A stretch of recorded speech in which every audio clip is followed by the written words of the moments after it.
Hey guys, welcome back to Revolution this morning. We're going to start a new series, and this is something that I've been wanting to do for quite a long time. And so this series will basically be, we're going to examine the Textus Receptus, and we're going to go through everything in the New Testament. And so we're going to start from Matthew, and we're going to try and go through to Revelation. I mean, this is going to be quite an intensive study. So, but along the way, we're going to look at as much information as we possibly can about the Textus Receptus, about Bible versions in general. And so what I want to do is I want to slow down.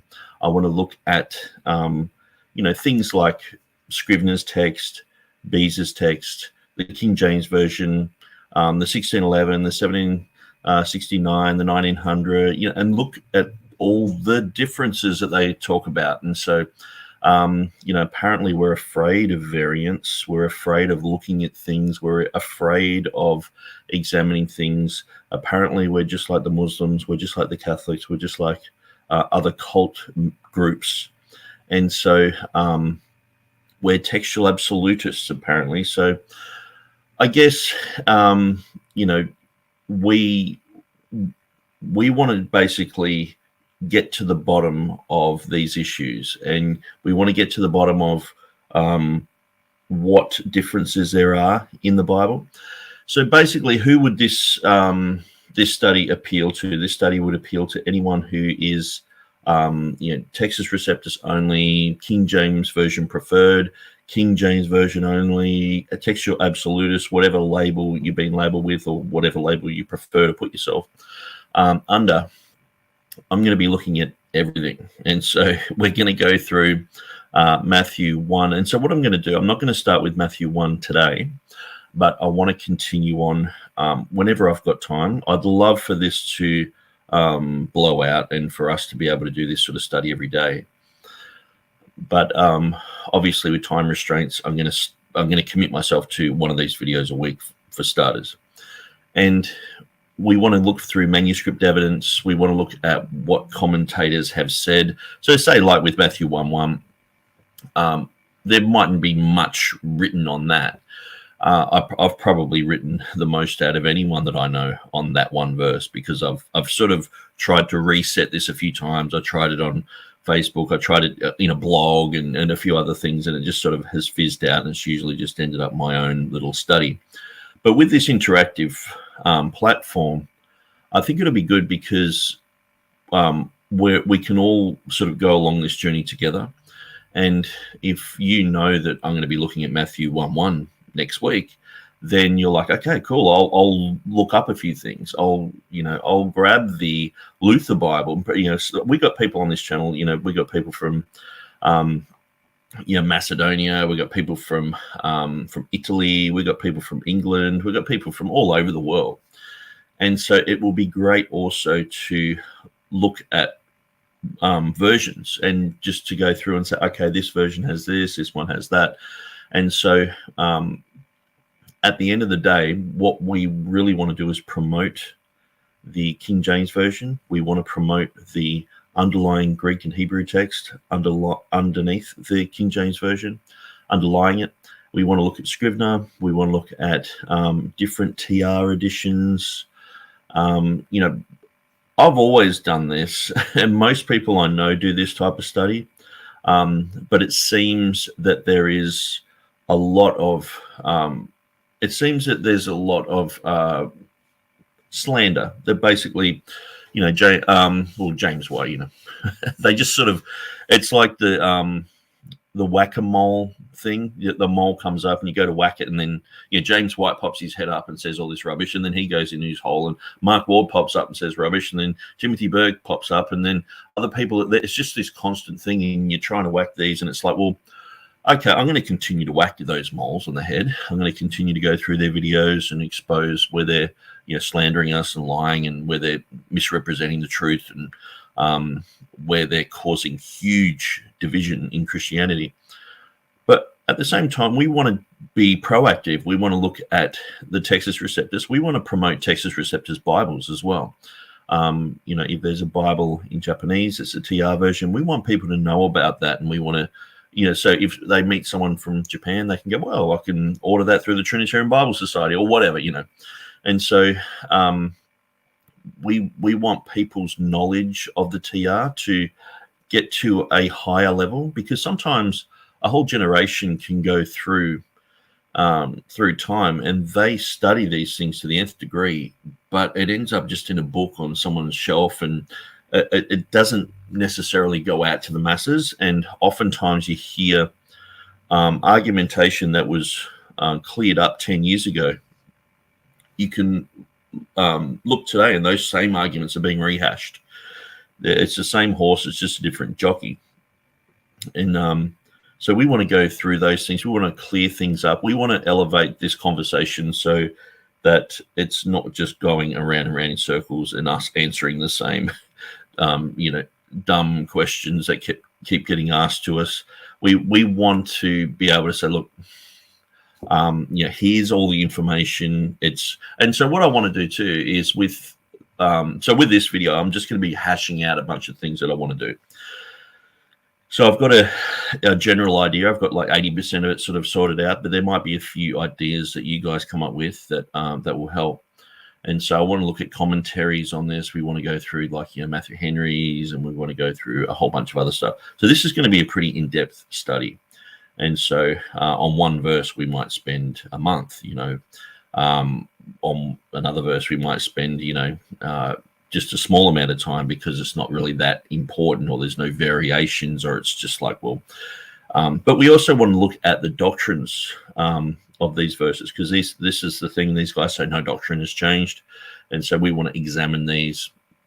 And so what I thought I'd bring up too is, I'm just going to share my screen here. We can, where are we? So we can go through a lot of this material, like, say the Complutensian Polyglot. I mean, all of this stuff is online now. So we can go through all the printed editions of the TR. We can compare them, and also not just compare the text, but we can also compare like footnotes and things like that. And we can look at how these words are defined. So we're looking at the Complutensian here. So this is the first ever printed TR edition sort of thing. And so Textus Receptus is a retroactive label that's put upon printed texts. And so the critical text just simply wasn't around in this time. It just didn't exist. Westcott and Hort's text is a brand new, never seen before aberration. It's a Frankenstein monster. No, we're all looking at it going, this is a hideous creature. It's like a beast out of Revelation or something. But before that came on the scene, the competing Bibles were basically all Textus Receptus. So, and what they do is they try to pit these Textus Receptuses against each other. It's like, well, the Complutensian guys said this, Erasmus said this, Stephanus said this, Beza said that. Oh, they've got differences. It's like, we're all like, yeah, why do you keep stating the obvious as if it's like an epiphany? We all realize that at the beginning of most people who grab a TR, at the beginning of it, it states, I think it's like 20 different TR editions. The only 2 pages in this that are English, it states the Complutensian Polyglot, it states the Antwerp text, it states Erasmus's editions. It's got them all written here. So why are you making out that this is a gotcha moment? We're like, yeah, why are you talking about differences in the TR? They've just become labeled TR. So when we say, we follow the TR, obviously we follow the latter form of the TR, because these are beginning editions. And so this came along, and then we look at Erasmus and we look at Stephanus. Now, when it gets to Beza tidied up a whole bunch of stuff. And we could say, okay, 1598 of Beza, that's it. A lot of people do that. And I used to do that. But when you examine the tiny little, splitting hair issues, there's about 20 translatable differences between Theodore Beza's 1598 and the decisions that the 1611 translators did. So the translators formulated their own Greek text, but they didn't see that there was that much difference between that and Beza. So they never printed it and said, this is our own, because it would probably almost be plagiarism of Beza. It's that close, you know what I mean? And so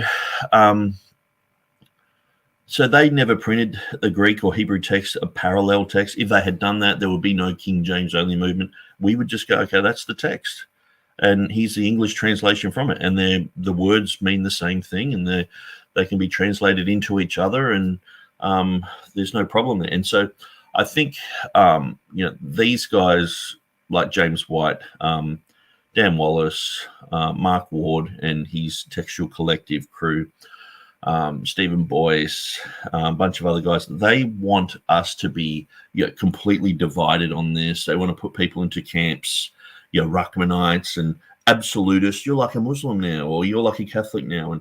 And so we want to break away from all of that rubbish. And because we're constantly battling that, and that's a battle that we're going to have to fight, because these are the main guys. So they're teaching a whole bunch of people. A lot of people never would watch a video like this. They've already switched it off. A lot of people would never listen to Jeff Riddle. They would listen to Mark Ward and go, yes, that's good information. And they're probably preaching that stuff as a Sunday school lesson, in a lot of churches this week. And so we're going to be dealing with that all the sewage that's coming down the pipe from these guys. We're going to be mopping that up. It's just the way it is. And it's like with any truth, we're going to have to contend earnestly for the faith, not it's the faiths or the faith that was once delivered to the saints. The faith, usually when you have the definite article with hopistus, it's usually talking about the doctrines. So it's talking about the teachings. And so it's not talking about your personal faith. Like we contend for that personally. We have faith in God, and we the word of God, increases our faith. We listen to a testimony, and we're like, wow, that can happen to me, and our faith can be increased, and people have the gift of faith and things like that. But hot pistis is usually the doctrines. And so when it says, the prophets, pastors, and teachers, and all those, it says that they will be there until we come to the unity of the faith. So it's basically until we come to the unity of, we're all basically believing the same thing. And then you have your own relationship with God, and you're strong enough. Look at Paul. He didn't have to always have Peter as, a guide, or, the church in Jerusalem helping him and all that sort of stuff. He got to the point where he's like, I can go out and I can preach this, and I don't need to be babysat anymore. So that's basically what it's saying. And so the faith, contending earnestly for the faith. So we're going to have to do that till the rapture of the church, wherever you think that is on God's timeline. But so in the meanwhile, we don't want to just get caught up in their weeds. Yes, we have to pull out those weeds, but we also want to look at the positive things about the Textus Receptus, and we also want to solidify the faith that we have, and we want to have a good argumentation, so that we can explain to people why we follow the Textus Receptus, why we believe it's the best Greek manuscript to follow, why Tyndale House isn't up to scratch, while the Nestle Alarm text isn't up to scratch. And we also want to make sure that when we're arguing these things, that we're arguing from a place of knowledge, and that we've gone to the original sources. Because a lot of people will just jump on the internet and read something.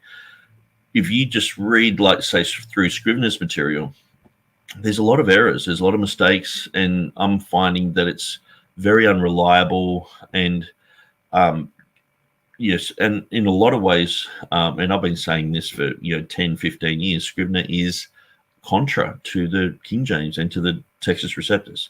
So I know this, he worked on this. Basically, this is the 1598 Ibiza with a few amendments. And so, I mean, anyone can do that. I could get the King James and just make a few tiny amendments. It doesn't make it my own. It's basically the work of Ibiza. And so, had they just printed Ibizas and just had a few footnotes there, that you probably wouldn't have this whole Mark Ward thing of, coming out and saying, Scrivener's anti-TR, like as if it's a big, huge shock. It's like, yeah, well, Scrivener worked on the Westcott and Hort revision committee, as if he's going to be, favourable to the King James and the TR and all the rest of it. These guys created the monster that we're dealing with today. They created the Westcott and Hort text out of Vaticanus and Sinaiticus. And we're still mopping that up today. But what I want to do with this introduction, I just want to go through and show you where I'm going to get my source material from. So I run the webpage Textus Receptus. Okay. So this is like a Wikipedia format sort of web page. So if you go down the bottom, it's powered by Wikimedia. So if anyone at any time wants to write to me, my email is ausclix, AUSCLIX, @gmail.com. So it's like AUS, like, so like short for Australia, and then click CLIX @gmail.com. And you can contact me, and I can set you up so you can edit this. And so how do you navigate this page? Well, basically, the main way that I navigate it when I'm using it to do study is I go down to where the verses are. So if I was to go to somewhere where there's hardly any information, let's go to Numbers 12, because I know I haven't really done much there. And sometimes I open it and there's a mistake on the page, and I'm pretty embarrassed. But so I've made number 6 here a hyperlink. And so it's got absolutely nothing but the King James just there. So, but it shows you how many times the page has been accessed. So people have searched for this. They've come up with this page. And so what I've done with a lot of the, say, Old Testament pages, like, say, Genesis 1, I've put a bit of information, and like I'm coding it all to the Strongs as well. So, you know, that if you click on this one, it'll go straight to Bereshit, and so it'll show you the number, what it means, you know, how it appears in the authorized version.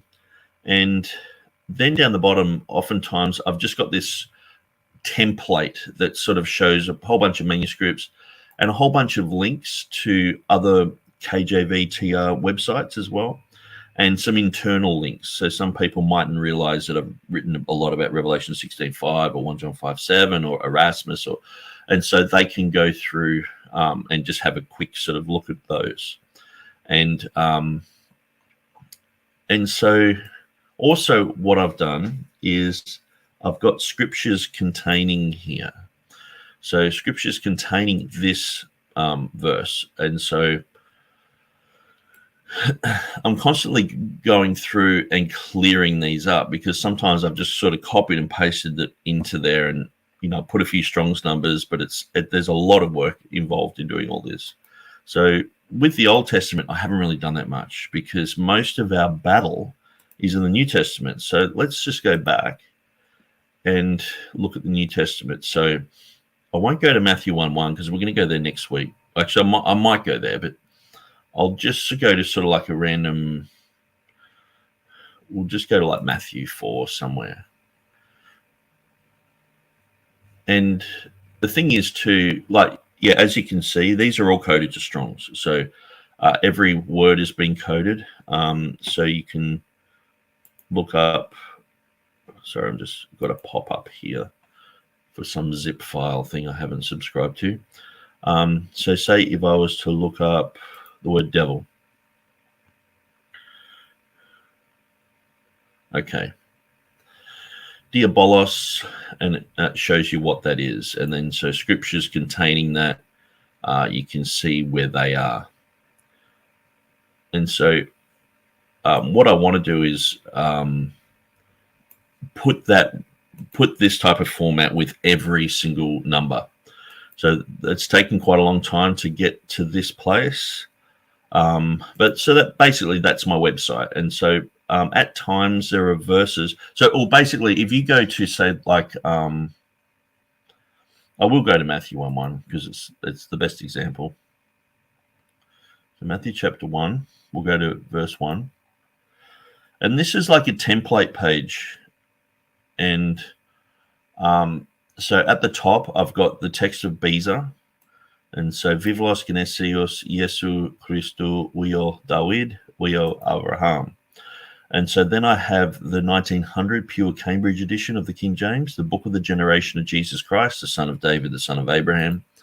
Then I have the 2016 edition, so that's what I've worked on, and I made that available online in 2016. So the Book of the Generation, Jesus Christ, the Son of David, the Son of Abraham. So they can be compared. People can look at that.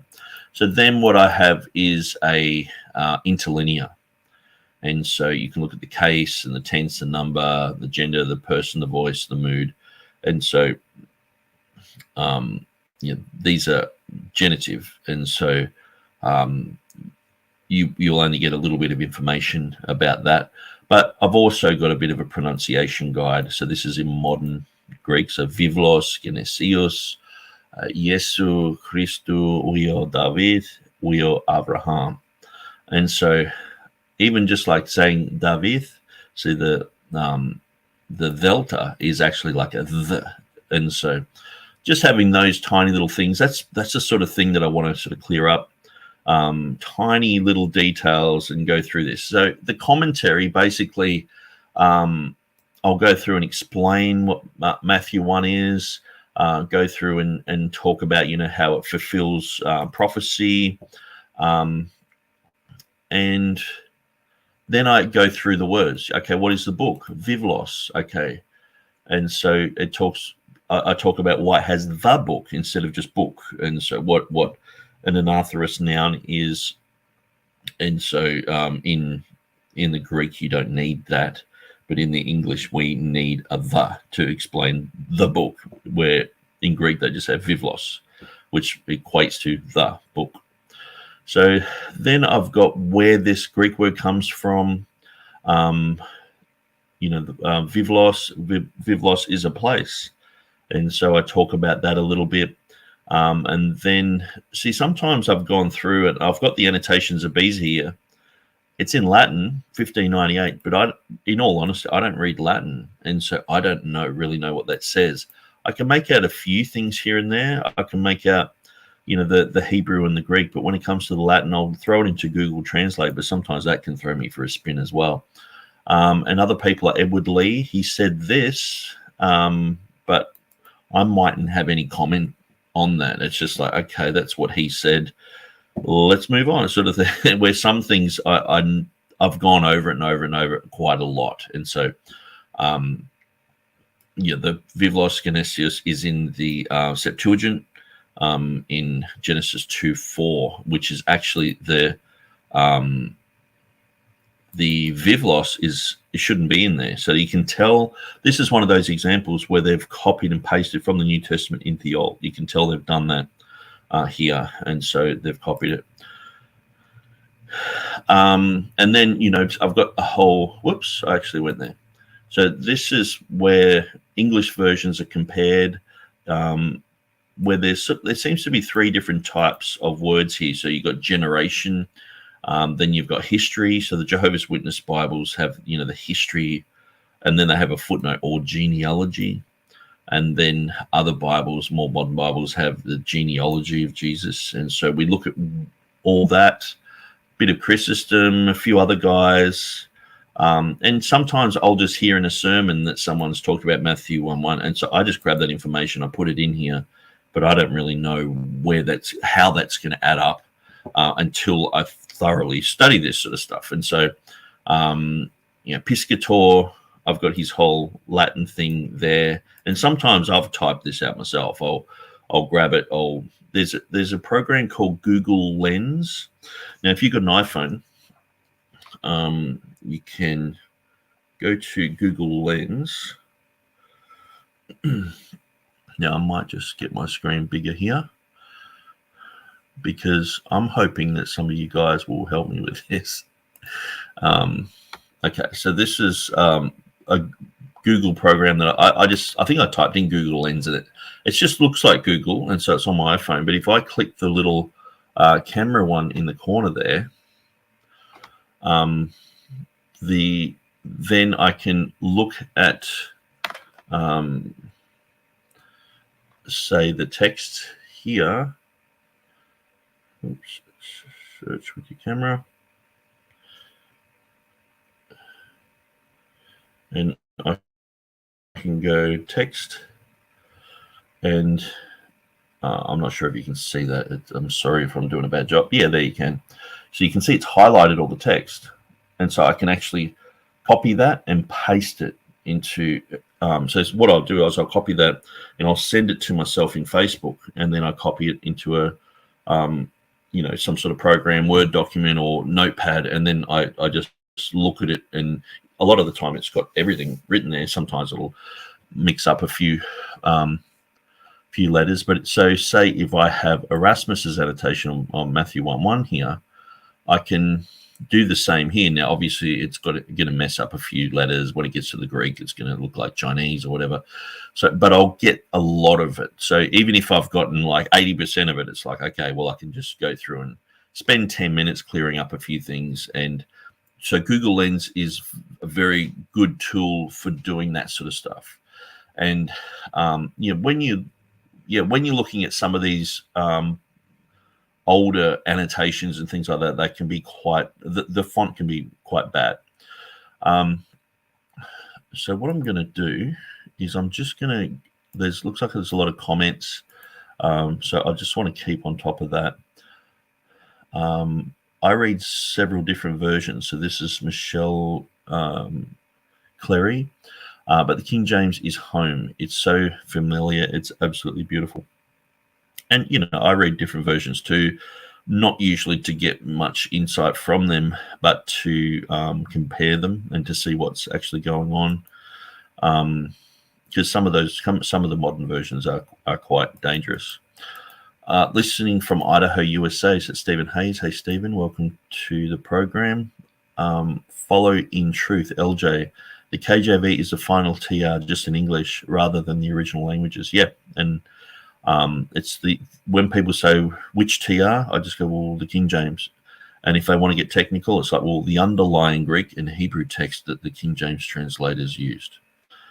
And that's been the position of the Dean Burgon Society as well. So it's not like I'm saying anything new. And Edward Hills says that, but he says that it's basically, that is the Scrivener text, where I'm like, okay, well, I think it's like 99.9999% good, but there's just a tiny few little hairs in the broth here, and I'm like, oh, let's get that hair out and that hair out. And so there's just a few issues, but basically, I mean, if you were to translate that into another language, you would get pretty much exactly what the King James has. There's only a few tiny little things like, the amen at the end of Ephesians, it's like that's not there, but it wasn't in the 1611 either. They put it in, it was a print error, so they put it in later, but the Scrivener is like, no, well, it's not in there, so he didn't put it in there. So Image Bearer says, it is true that one can defend the deity of Christ from a critical text translation, including the Watchtower's New World Translation. Yet why use a theologically weak text when the TR offers a theologically robust, complete and faithful text of the revealed word? Puyan Mershahi from Why I Preach from the Received Text. So there's a book that's just recently come out, and I want to promote as much TR stuff as I can. So Why I Preach from the Received Text.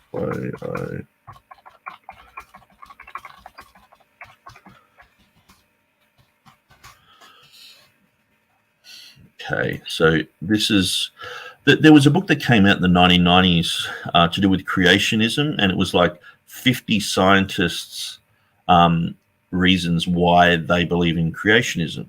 And so that was a pretty good book. And what they did is they gave everyone like 3 or 4 pages each, and they said, just, write whatever you want. So some people would get into technical issues. Some people just had a personal testimony.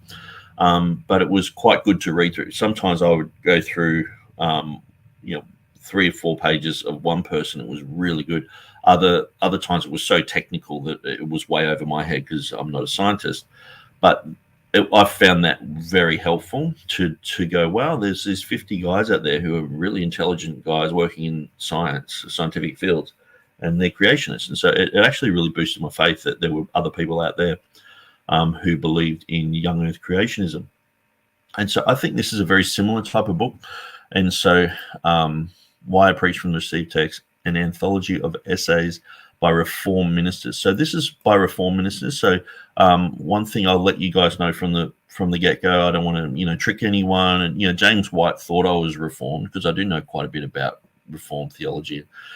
And sometimes I'll mention, the Westminster Confession of Faith, the Second London Baptist Confession, and things like that. And so, but I'm not Reformed. I'm not what you would label as a Calvinist. So just letting people know that.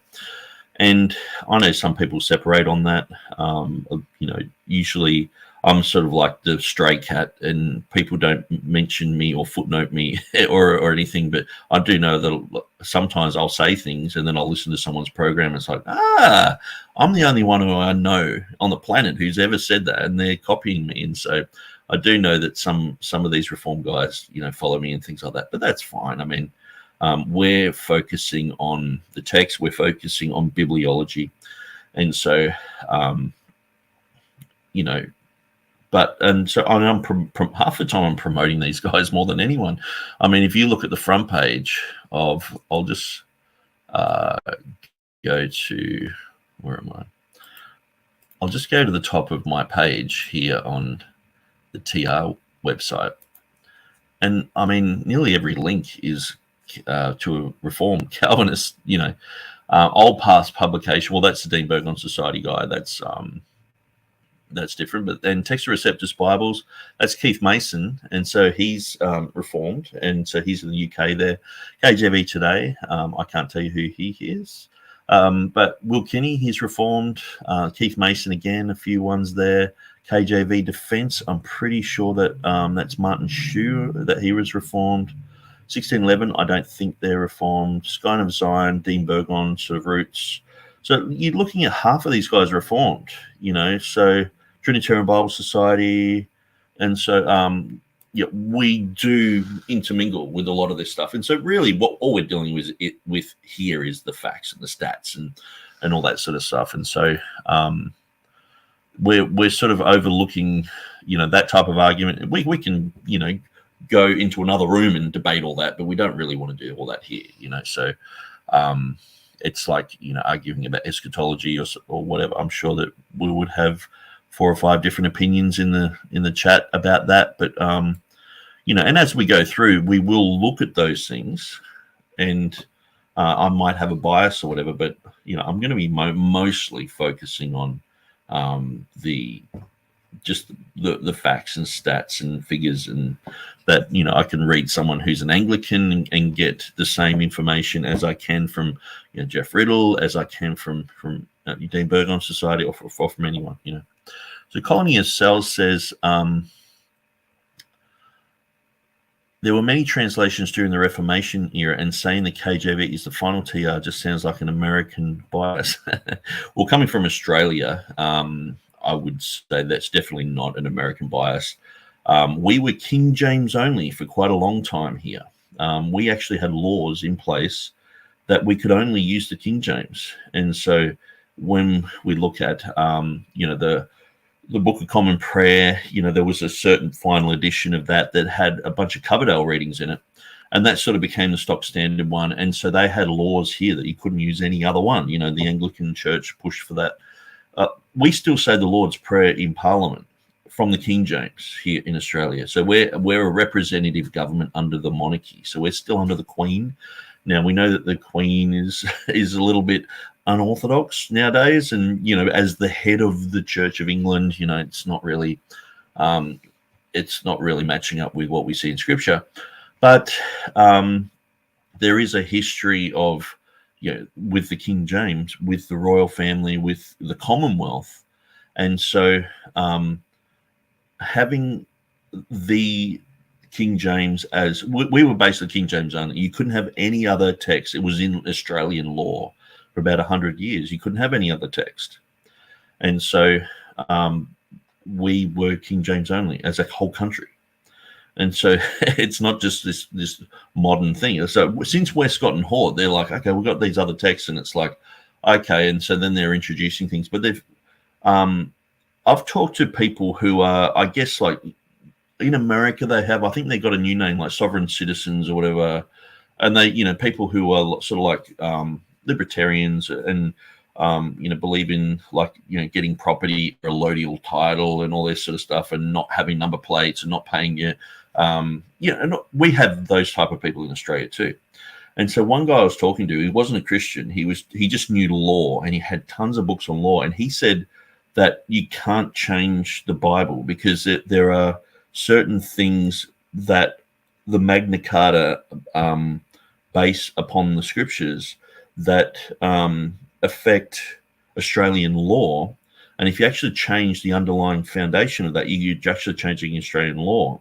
And so he was saying that you can't go to an NIV or anything like that and have the same type of laws in Australia that we have. And so I found that interesting, anyway.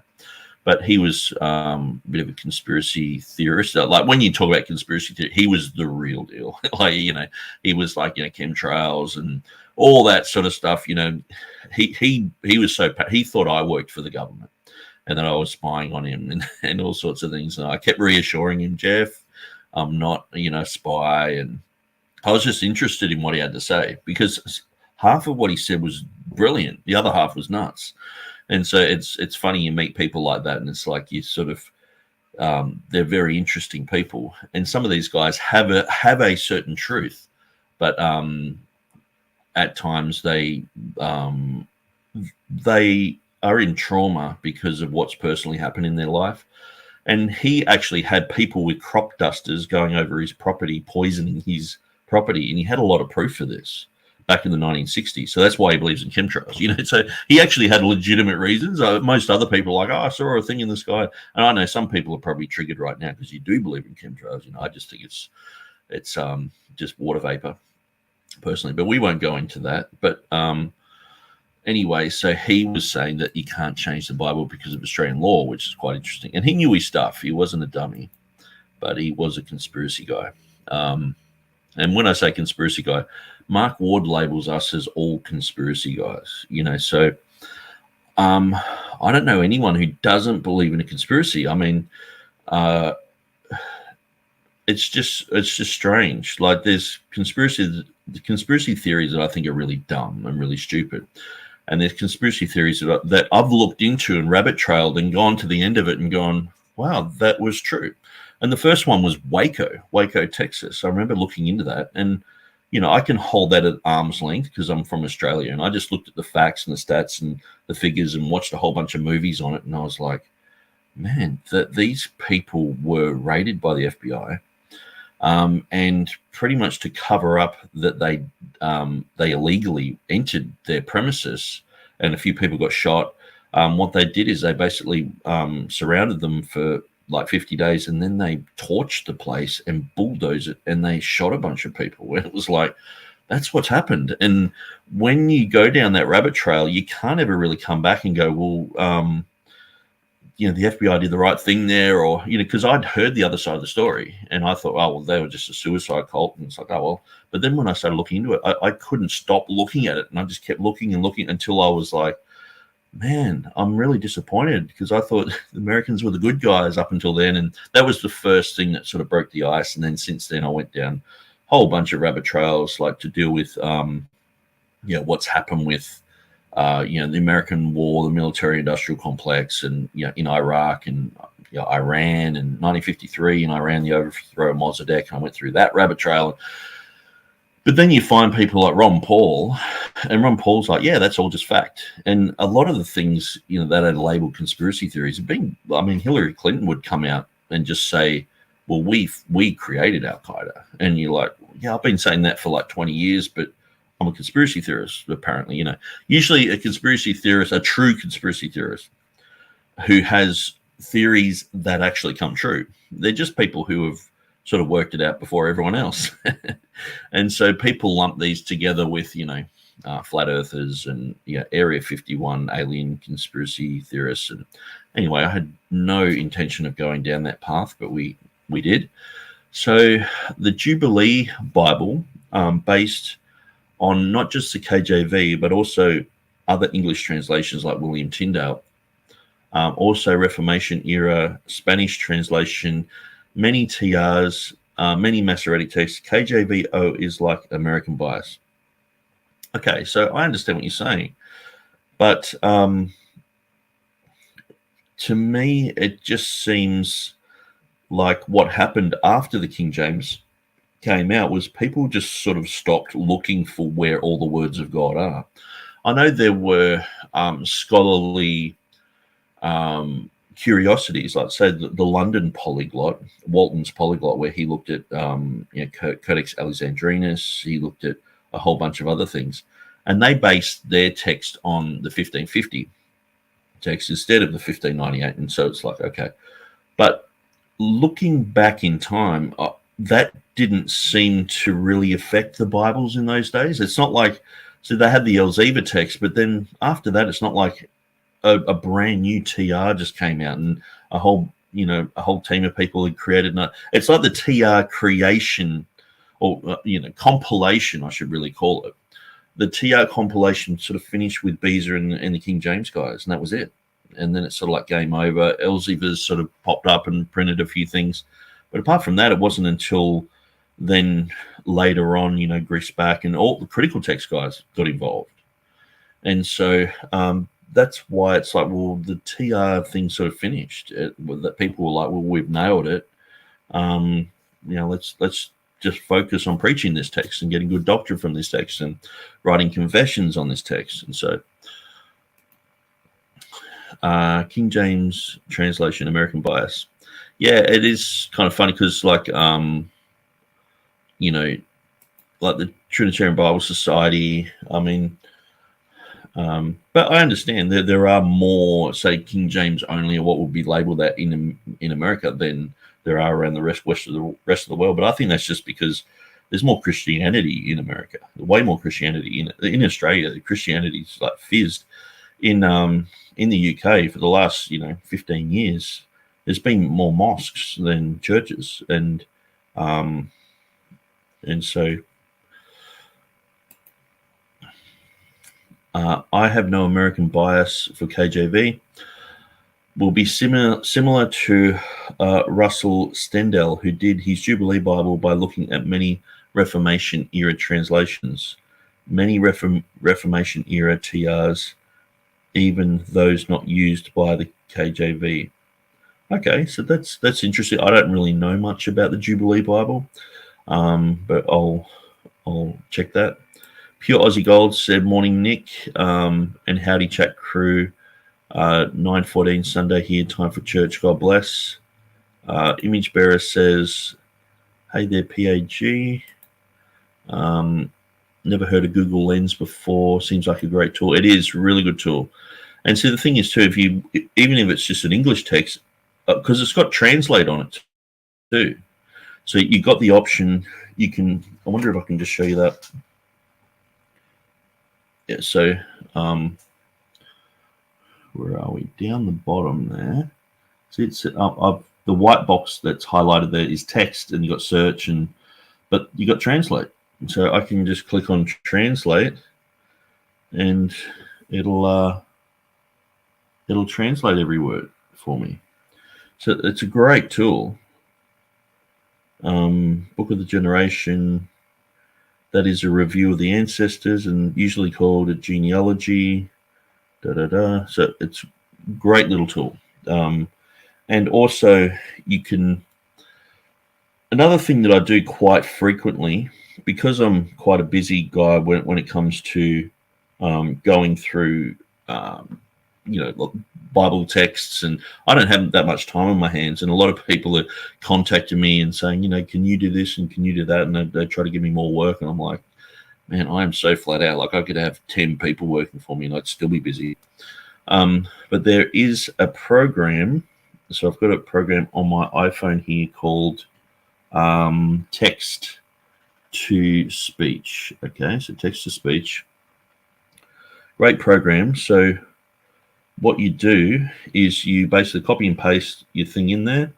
And so sometimes people will write in Facebook, they'll write a ream of issues, or they're copy and pasting stuff, and so I haven't got time to sit there and just read through it all. It'll take me 15 minutes. So I put it on this, and then I can listen to it. Oops. When it works.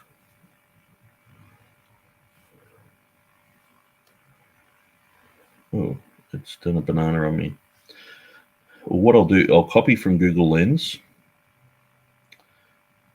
So I'll go to the text, and then I'll go select all, copy text, and then I'll paste that into there because it seems to be a bit annoyed that I deleted something there.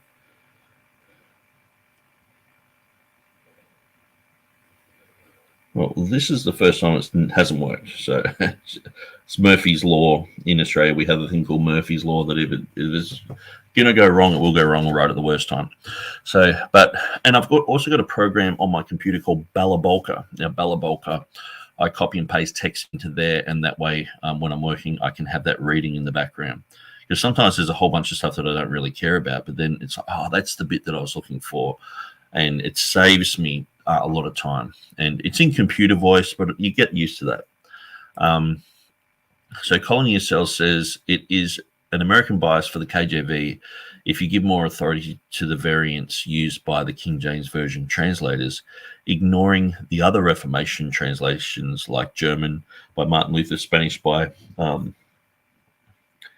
Cassiodoro de Reina.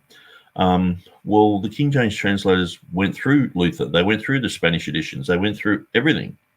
That's very clear not in the translators to the reader, or it does say that in the translators to the reader, but it's made clearer in the dedication to King James. It says they did three things. They went through the Greek and Hebrew originals, which is usually attacked. People say, oh, no, they only went to the Bishop's Bible and updated that. And it's like, no, they went through the Greek and Hebrew originals. They clearly say that. They went through all the English translations and they cleared them up. And they also went through the language translations, and they mention a bunch of language translations in that dedication to the king. And so they went through Luther. They went through these other ones, and they compared those, and they looked at those. See, Luther was based upon this. I think it's the second edition of Erasmus, and so, but Tyndale's was based on the third edition of Erasmus, and so. But yeah, I can't see that that was missed by the King James. See, the thing is, when you understand that the King James translators didn't just do a translation, they compiled everything together. They looked at absolutely everything. They looked at the commentators. They looked at the translations in Hungarian and in Czechoslovakian and other things in. They looked at everything. They looked at the Latin. They looked at the Greek. They looked at the Hebrew. They looked at the Aramaic. They looked at everything. So I just can't see why this is just like an American bias if they've compiled everything that they can possibly get their hands on and they put it all together and then they produce it in English. Now, had they produced it in Swiss, had they all gone to Switzerland and produced it in Swiss, I would say, well, that's where it is. That's where the final words are. These scholars have done that work and they've compiled it. The way that they did their translation methodology was very accurate. And so I don't think anything could slip through the cracks by doing that. And but even just before that, Theodore Beza had done a brilliant work as well. And so Image Bearer says, fantastic book. The essays are short and concise. I've been going through and reading one at a time. Yeah, I've got to get that book. I might grab it on Kindle. Glad you're enjoying it. This is Christian, the co-editor. So this is Christian McCaffrey.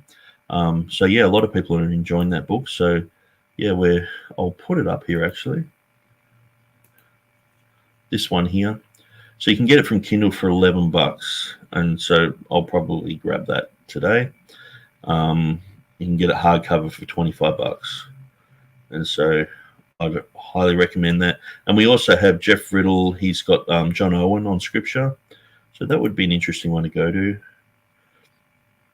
I mean, it's under $5 from Kindle. All these are Australian prices, so that, don't hold me to it. $10.99 for the actual book. And you can get a few others, Letus, Hills. So Image Bearer says, amen. Thank you, brother. It's a blessing for my life. Thank you for your work, Christian. I look forward to when the new conference videos release. Yeah, I'm looking forward to that, actually. I'm a bit tired of going through all the Contra material. I know they got 2 more videos coming out. But, yeah, I'm a bit over that, just listening to the drivel.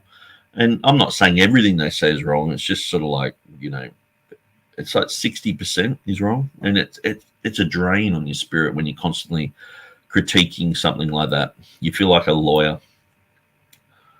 I'm just waiting to receive them from the post-production editor. Thanks for your patience. So that was Christian. He's just saying that. So reading Owen on the London Polyglot is pure gold. Wow, okay. That would be really good to look into. I don't know much about Owen. I just know from what Jeff Riddle said. And maybe I should get his book as well. So that's this one. He was sharp as could be in his response, especially in regard to the apparatus, which I think Letus said was just about the same size as the text. Yeah, the Competency Polyglot is a really interesting book. And when you go through, like they printed the New Testament and then they did the Old, but then they have or nearly every word. So I'll just go to it here. When you look at nearly every word has like a letter next to it. So you got, B here, C for Yesu, D for Christi. And so these are all lined up in the back, and you can look through what these all mean. There's a lot of detail there. So every word is like numbered, and so you got the the diglot, you got the Greek and the Latin, and so it's quite an interesting book. And so I might even have a little bit more on the Matthew 1 page that I was going through, but I want to finish these comments. Hi, Christian. Nice to see you here again. Just came in a little late. Ordered the book. Looking forward to reading it. So that's Helge. Good to see you, Helge. And if I'm pronouncing your name wrong, if it's Helge or something like that, if it's Helge, give me a thumbs up. If it's Helge and you hate it, give me a thumbs down or something like that. And then you'll tell me all that, and then I'm a bit like a goldfish. I'll just forget next time and call you Helge. Wesley, are you reading this one on the works of Owen's volumes? Then we have Greetings, Helge. Mark Ward left a nice long review. Yeah, that's actually, I want to check that one out because Mark Ward left a review there. Oh, actually, did he leave a review on Owen? I wonder if he did. Yeah, there's quite a few reviews, so no doubt, all the Jeff Riddle fanboys are on there writing their stuff, but I can't see Mark Ward there yet. But when we come to the other book, he left 2 stars, and I mean, he's just so bitter. I think it would be so hard to be him and not be embittered by this whole thing, because most people who are reformed, and even the Dean Burgon Society, they're really nice guys, you know what I mean? But when you come to like the staunch Ruckmanite type of people, they can be hardcore, and they just troll you, and they're some pretty full-on guys in that crew.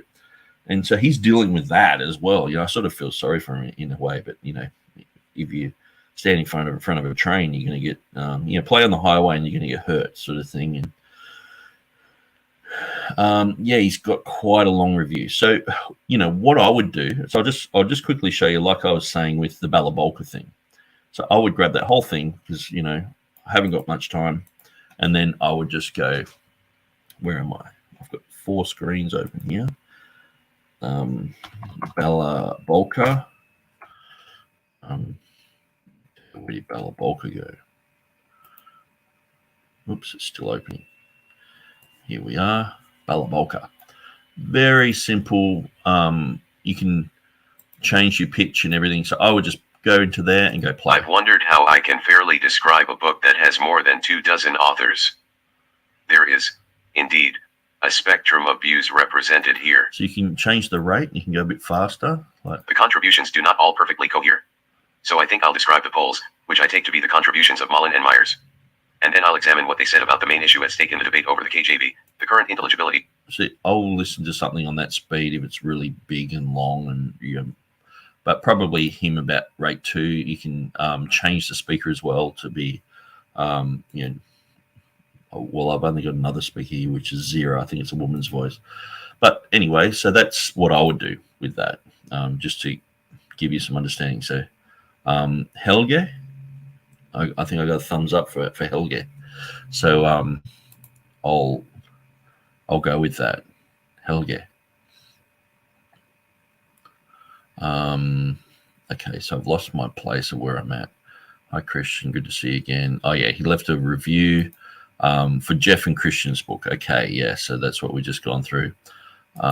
Kept Pure in All Ages.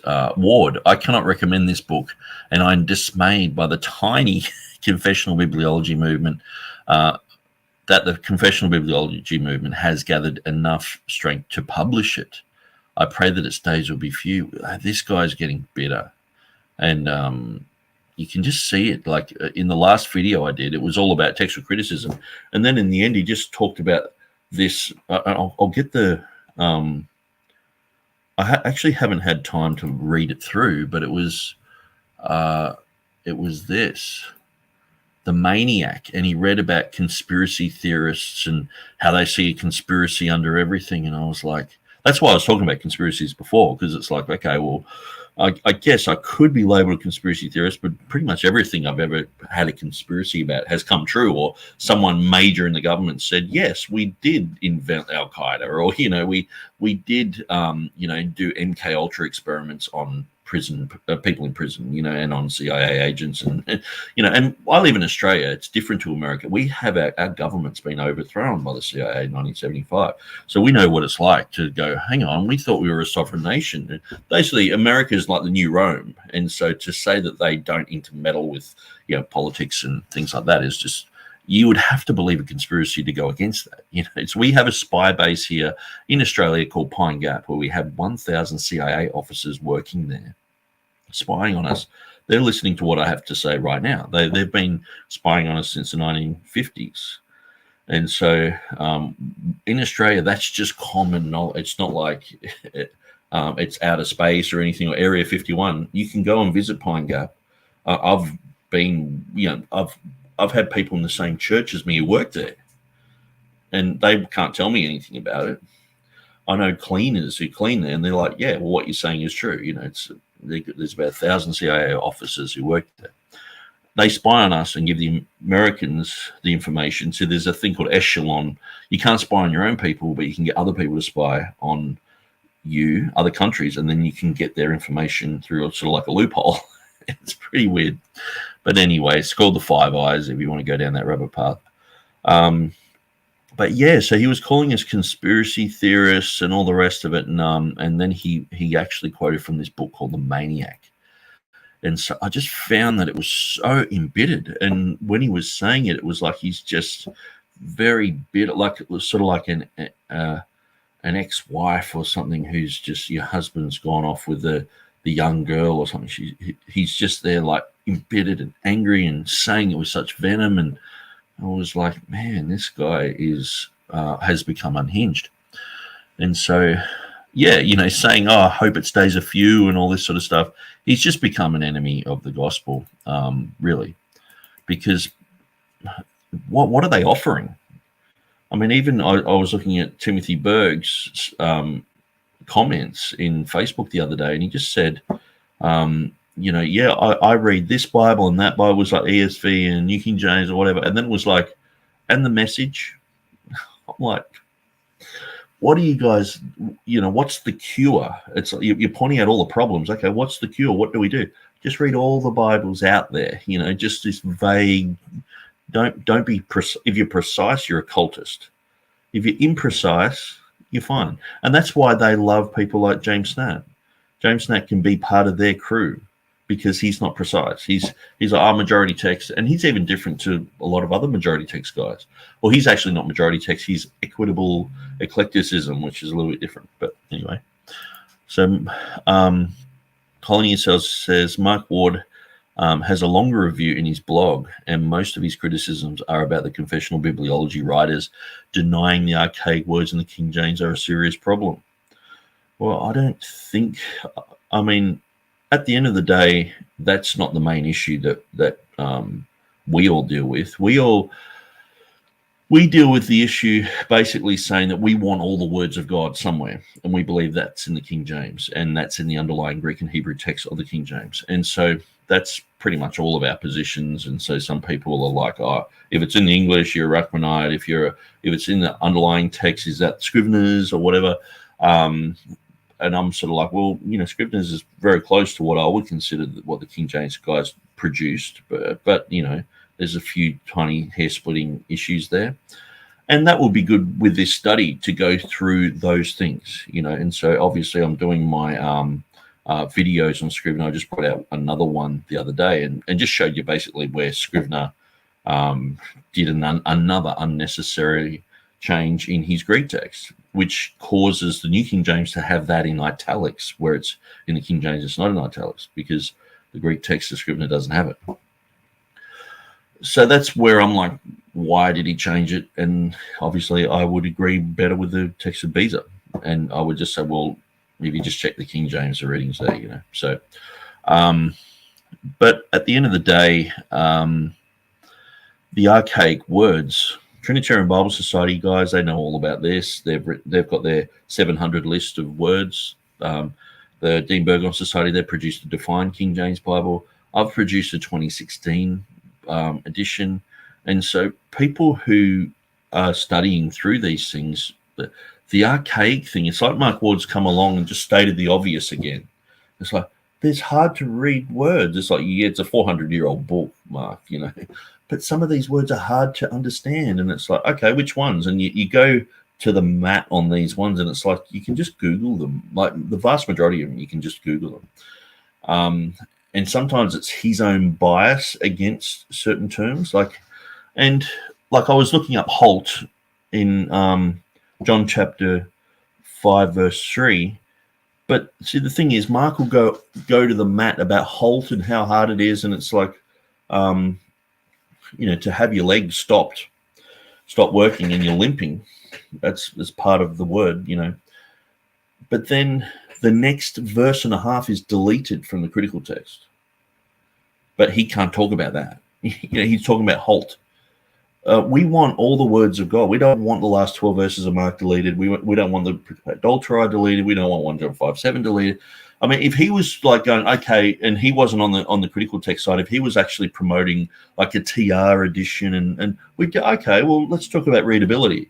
But he's just using readability sort of like that's his leg in the door, where we would all be in agreement and go, yeah, well, it's, Trinitarian Bible Society been saying this hard. Webster's came out and, in what was it, 1832 or something like that, and 1833, and he said there's hard to read words in the King James.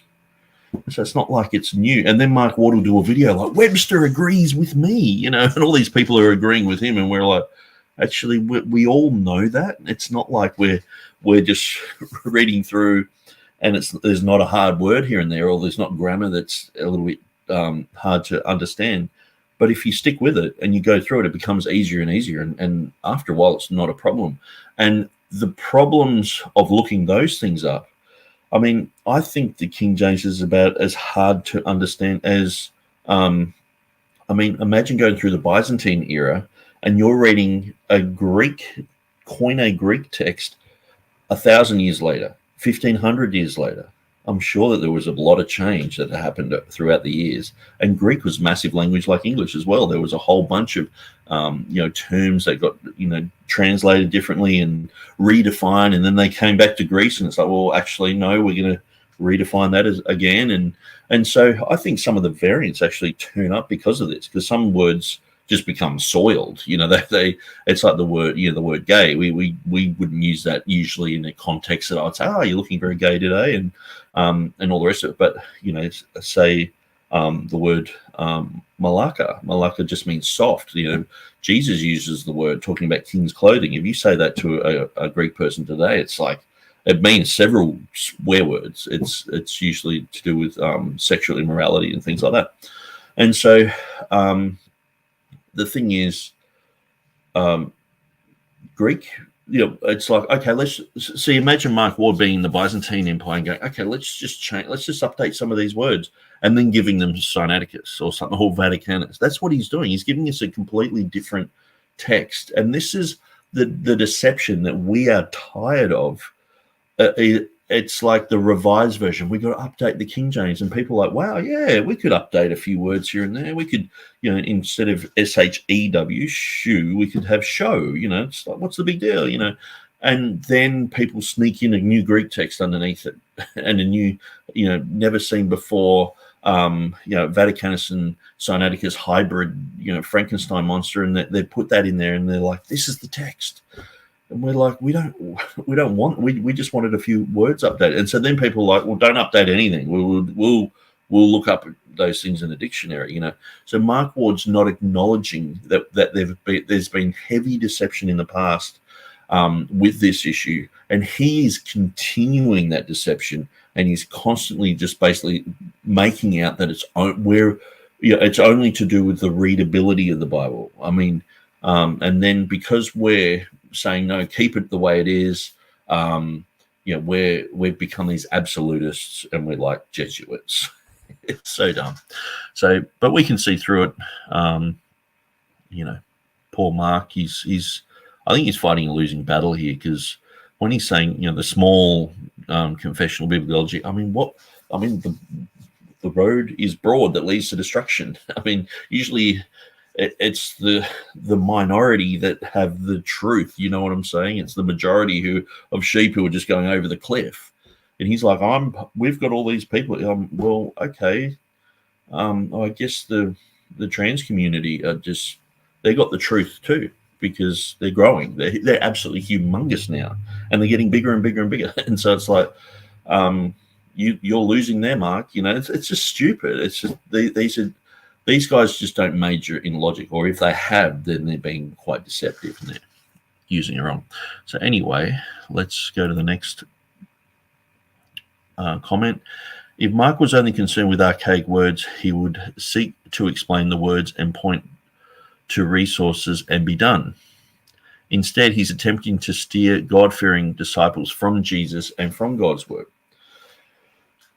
And you notice he never brings up the fact that I bring out lots of material against Mark Ward. And he mentions me in one of his books saying that I said that the KJVO term was equivalent to using the N word. And so he just said that. And he said I ran a bunch of websites, which I don't run. And so he never seems to get his facts right. It's always like, oh, Mark, you got this wrong. And, he just needs like a secretary to actually do the work properly for him, or maybe he should just stop doing the work, But, and I was like, it's a smear term. Any type of smear term, you call someone a racist, you call someone, if someone says, oh, Black Lives Matter, yeah, Black Lives do matter. But then that doesn't mean that you think that the BLM are good, And so, that there are terms that are loaded with baggage. They're Trojan horse terms, and King James Version only is a Trojan horse. And so a lot of people don't like to be labeled with that. And I used to not like to be labeled with that. It's like, I don't want people to think that I'm a King James only person. That's like a Ruckmanite, or, that's someone who believes that the King James floated down on a cloud from heaven. That, I'm not like that. I guess I'm a TR only. But then James White's like, oh, they're just the same, So they just lump us into these categories. They're obsessed with labeling us. I'm over these labels. And there's a guy, Matthew Rose, and I've blocked him like 3 times already on the TR Academy. He's one of the only guys I've ever blocked, except for, total psychos. He's one of the only guys who actually would, chat and debate and things like that. He's on the contra side. But he's obsessed with just, you have to have this label. There's nothing wrong with this label. I'm like, okay, what about Will Kinney's label of Bible agnostic? Well, you wear that one. We're the Bible believers. You're a Bible agnostic, because you can't point out, you don't know where the words of God are, so you're a Bible agnostic. Do you like that term? How dare you call me that? I'm not like that. And I'm like, you and Bart Ehrman and Jennifer Knust and Tommy Wasserman and these other people are Bible agnostics. Do you like that? And he's like, how dare you? And it's like, well, can't you see that I'm just sort of showing you exactly what you're doing with us? And why do you constantly have to label us? Why is it a textual absolutist? Now we're Mormons and we're Muslims and we're Catholics, and it's like, why are you obsessed with labeling us? Anyway, we're talking about the Contras more than the Bible. Okay, so Aaron says, so many resources to help you understand any Bible where you're spoiled. Mark Ward has weak arguments. Exactly, Aaron. And Image Bearer took the words right out of my mouth.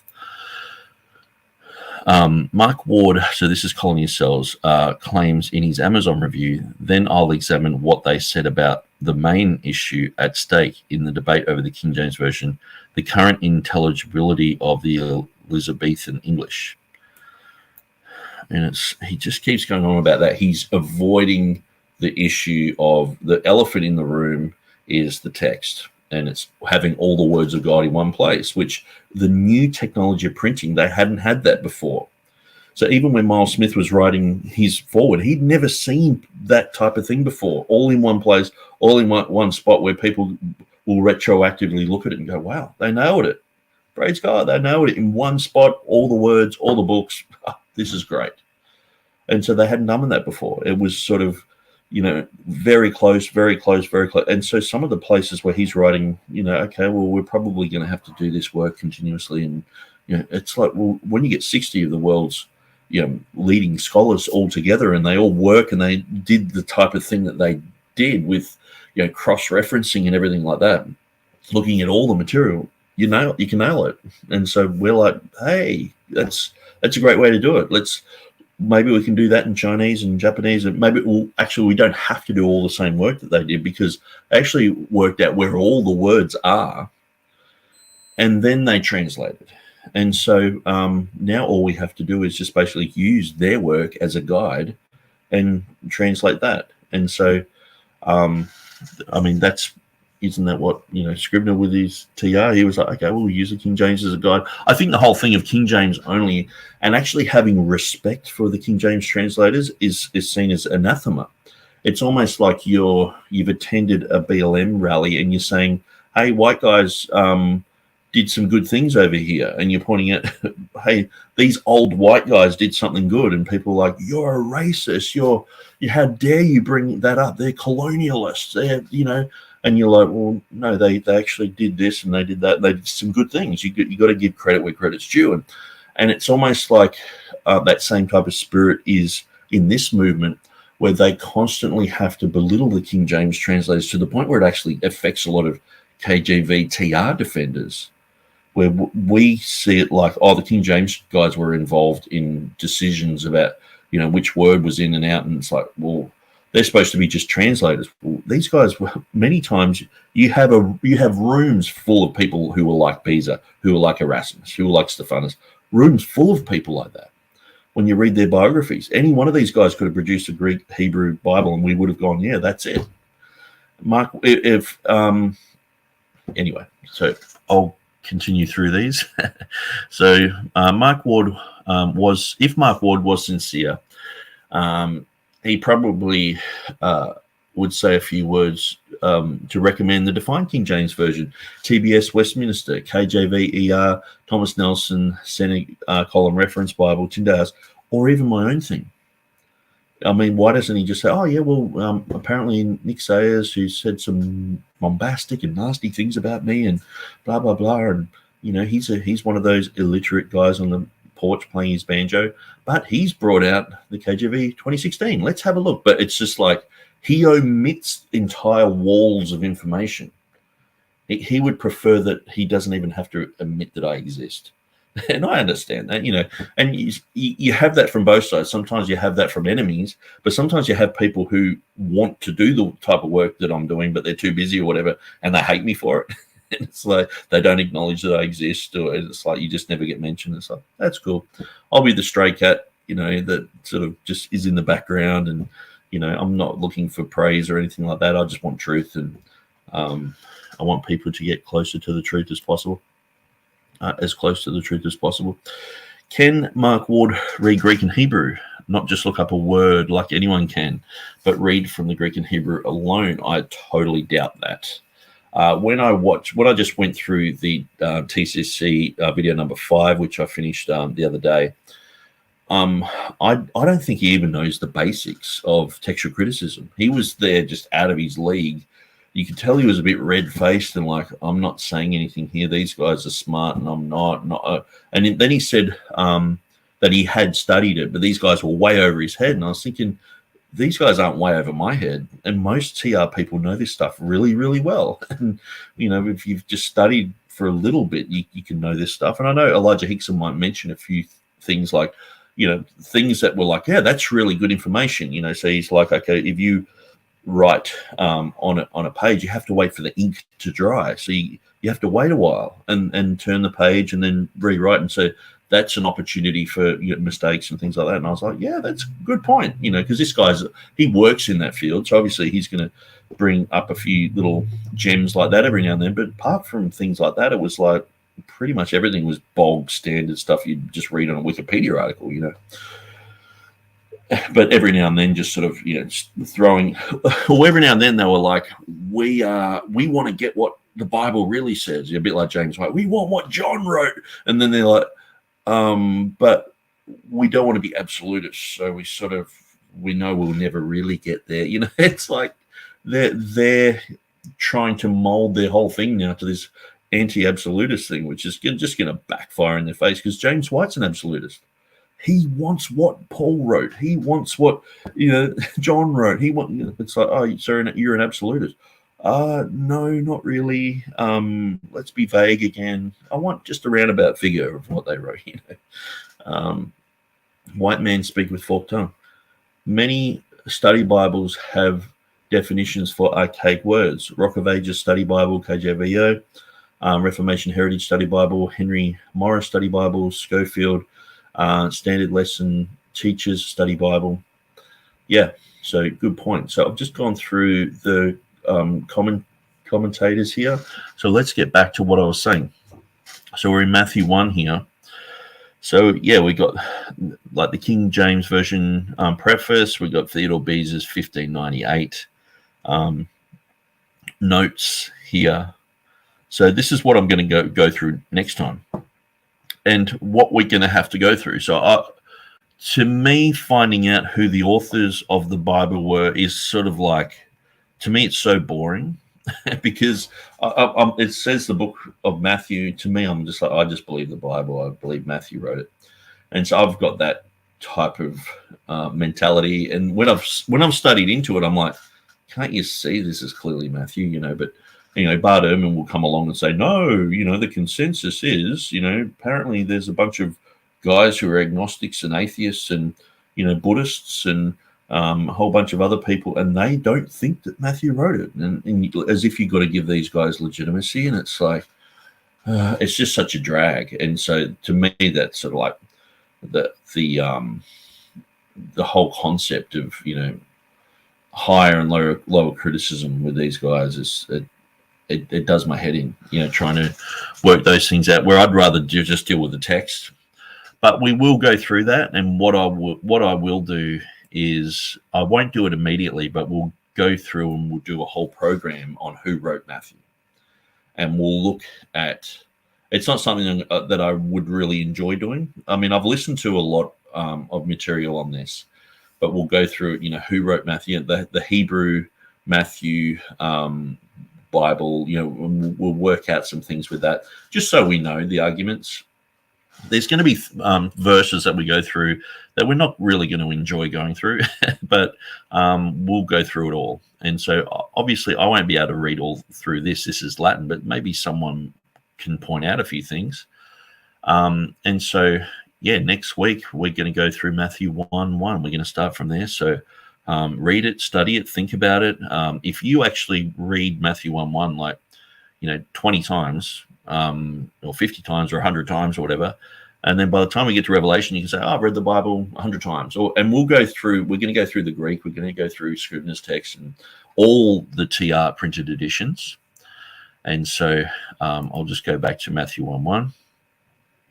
So Adam Clark's commentary, some of the genealogical things in the KJV, there's a ton of pages about the genealogies. And so a lot of this came actually from the Bishop's Bible. So you can have, or here you have by law and by nature. So you have Joseph and Mary, they're shaking hands here. And some people have pointed out, that's a Freemason symbol, the hand here. Like, it's just the shaking of the hand. This is where the conspiracy stuff comes in. But anyway, but yeah, that's something to look at. And so what's really interesting is this guy called Solomon Caesar Milan. So he's got the full afro happening there. Good on him. He wrote about how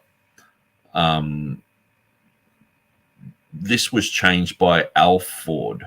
So I know Jeff Riddle recently got Alford's,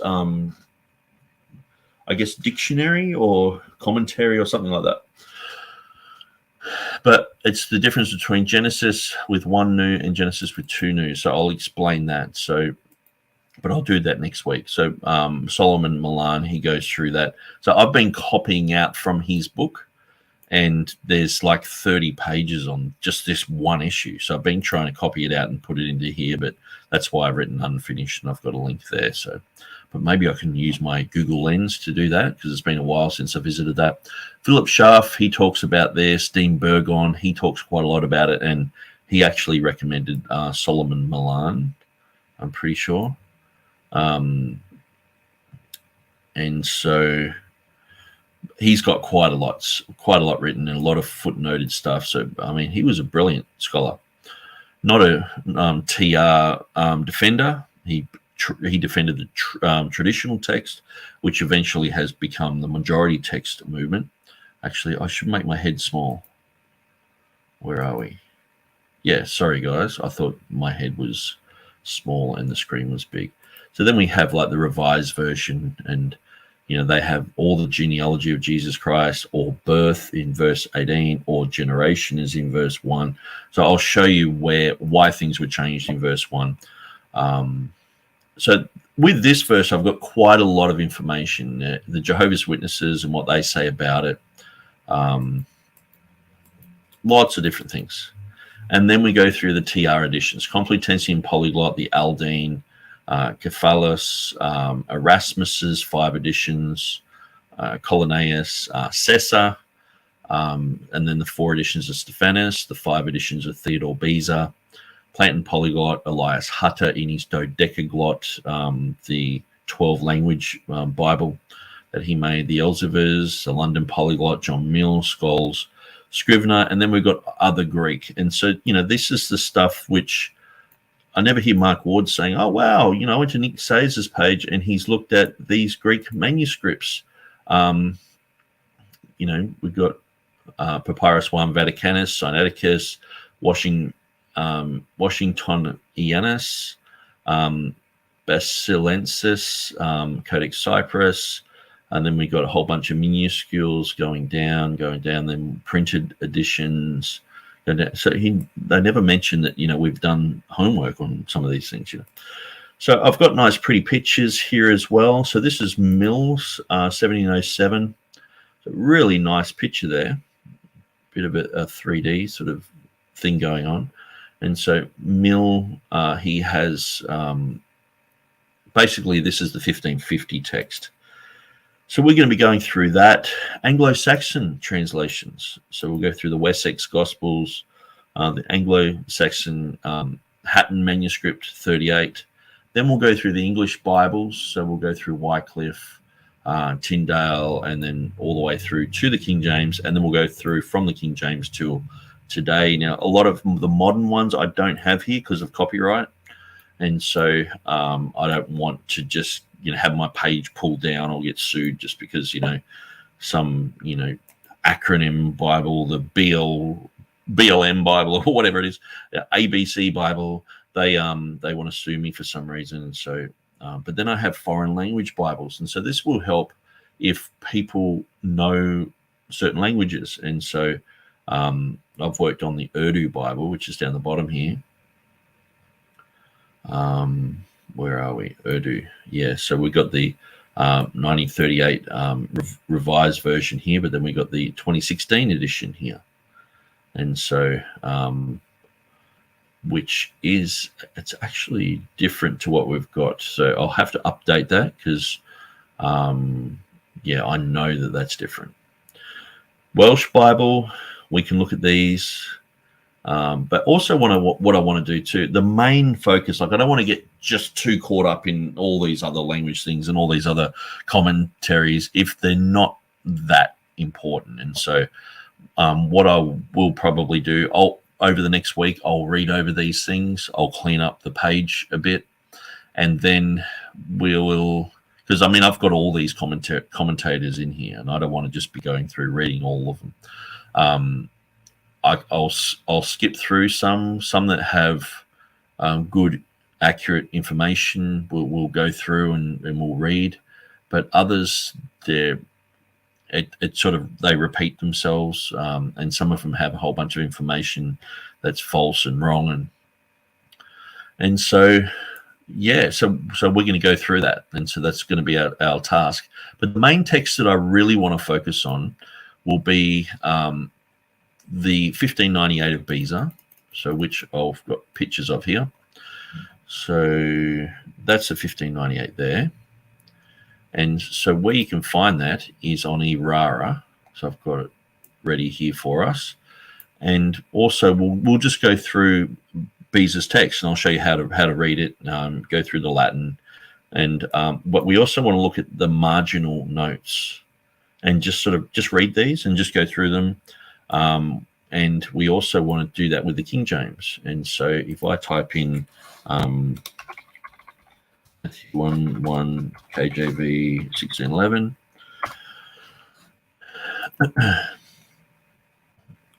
and so yeah, usually we can just go straight to a 1611 edition, and we can look at notes and things. Luke 3:23, and then there's a bunch of verses down there which actually seem very similar. Luke 3:23, Genesis 21:2, Genesis 21:3 actually. Okay, interesting. 25:24. I'm just checking these. 25:26. Okay, so maybe there was a verse change there or a numbering change system there or whatever. But yeah, Beza seems to have almost exactly the same type of footnotes as the King James Version translated. So that's interesting.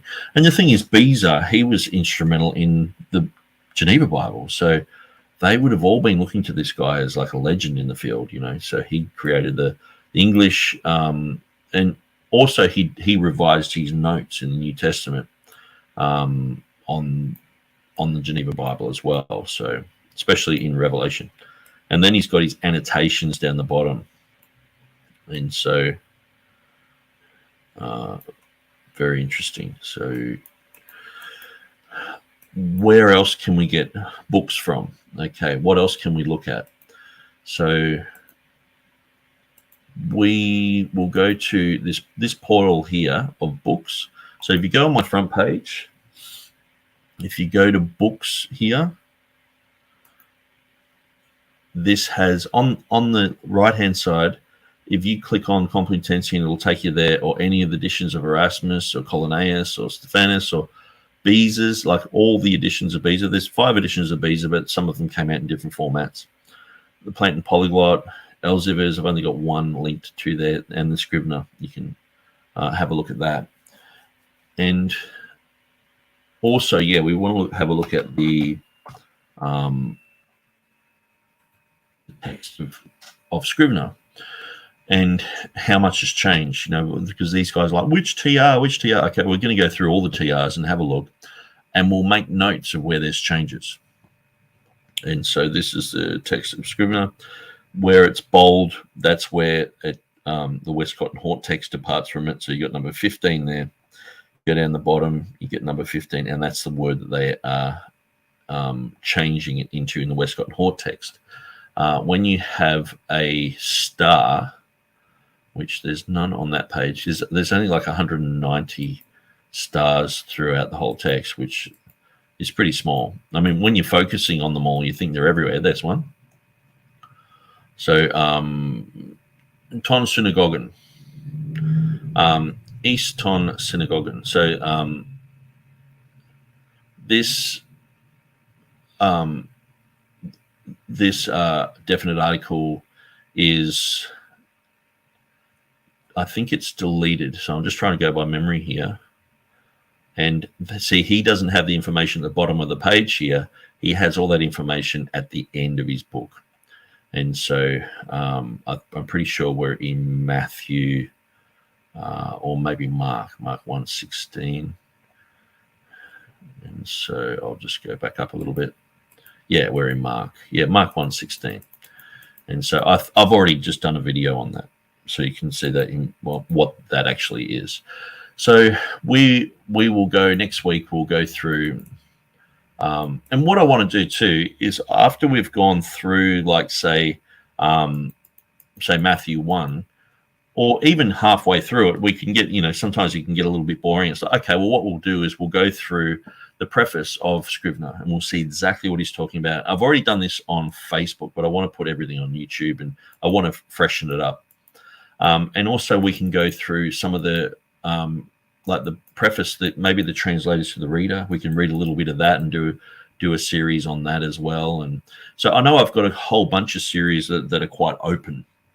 I'm doing a series on 1 John 5:7, doing a series on Scriveners. I'm doing a series on this now, and it's like, am I going to just have 50 different series? Yeah, probably. And they're all going to be they're all going to be open-ended. So I don't know when they're going to finish. We're just going to try our best to put as much information as we can on those issues, and if God wills, we'll get through that. So so it'd be great to go through the translators to the reader and do a whole series on that as well. So we're going to be looking at this, Vivlos Genesios Jesu Christu, we are David, we are Abraham, and so this is the original edition of the TR. That's basically printed like that nowadays. And so we'll be looking at that. So what else are we going to look at? Because probably Genesios is the tricky one that we'll be looking at next week in this verse. And then we're going to be moving on to just a general genealogy. But there is, like David the king, I'm pretty sure the king is taken out of the critical text.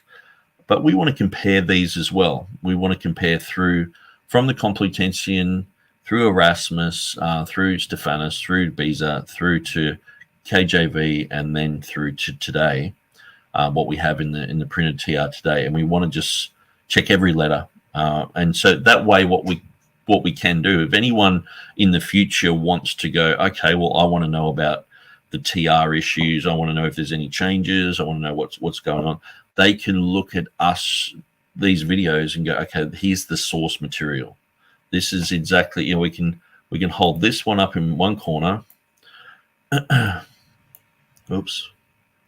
We can hold this one up in one corner. If that goes down, there we go. And we can have, the text of Beza in the next corner. And we can, compare these and look at the exact source material, Vivlos, yes, we have its capital letters, but it's the same word, Vivlos. Genesios there, we, have the accent above the 8 there.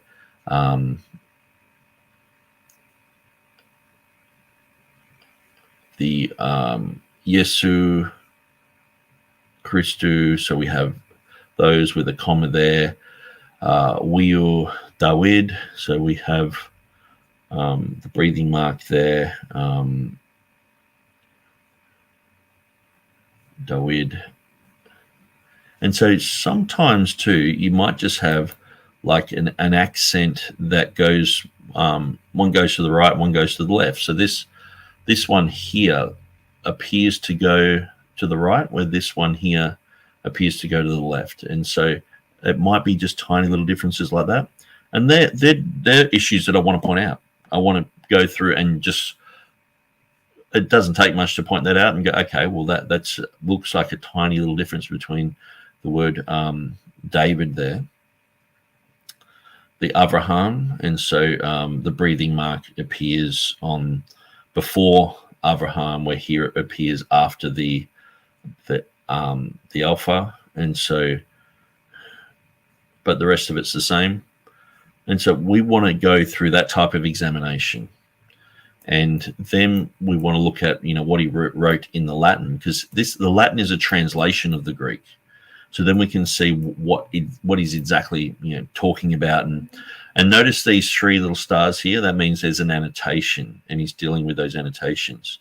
And so the annotations appear at the bottom of the page. This is the Latin Vulgate here, and we want to look up these verses here and why did he put these verses in there?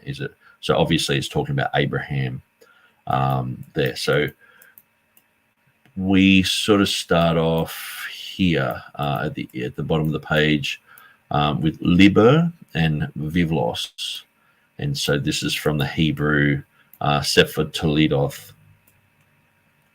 and so we will go through that as much as we possibly can. We'll go through that information there, and I will also go through.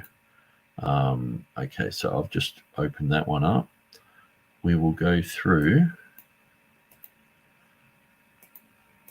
other books and look at those. So we won't just stop there. We'll go to the Complutensian.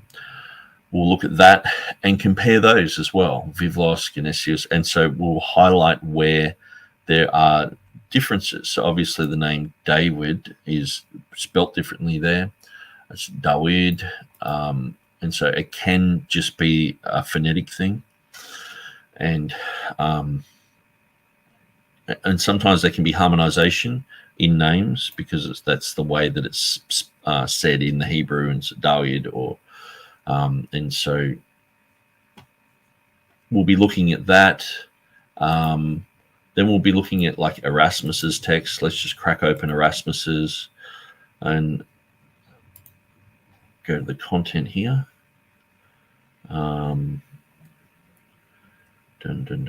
Acts, Mark. Okay.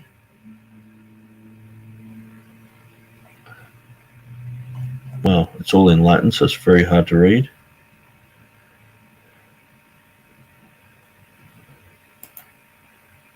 So I'll just jump on there. Sometimes it's easier just to, yeah, that looks like the front page. Yeah, so he's got, yeah, Matthew, Mark, Luke. So he's got a bit of a thing about the Gospels there. And it'd be great too to go through what they've done in Matthew, say with Erasmus's editions. Now I know there's a really good page, web page called PDF Drive, pdfdrive.com. I highly recommend, if people want to join in with this study, that they go here and they download books by Erasmus that have been translated into English. And so, paraphrases on the epistles to Timothy. So if we were going through Timothy, Titus, and Philemon, the epistles of Peter, we would jump on that one. And so I'll look for something to do with Matthew. And no, I don't want to add that. Thanks. So you get a few pop-ups with this, but the downloads are good. The downloads are just pure PDF. Sometimes they're not there, and it's a disappointment, but other times they are there. So you just got to be careful with these pop-ups. Okay, so download PDF here.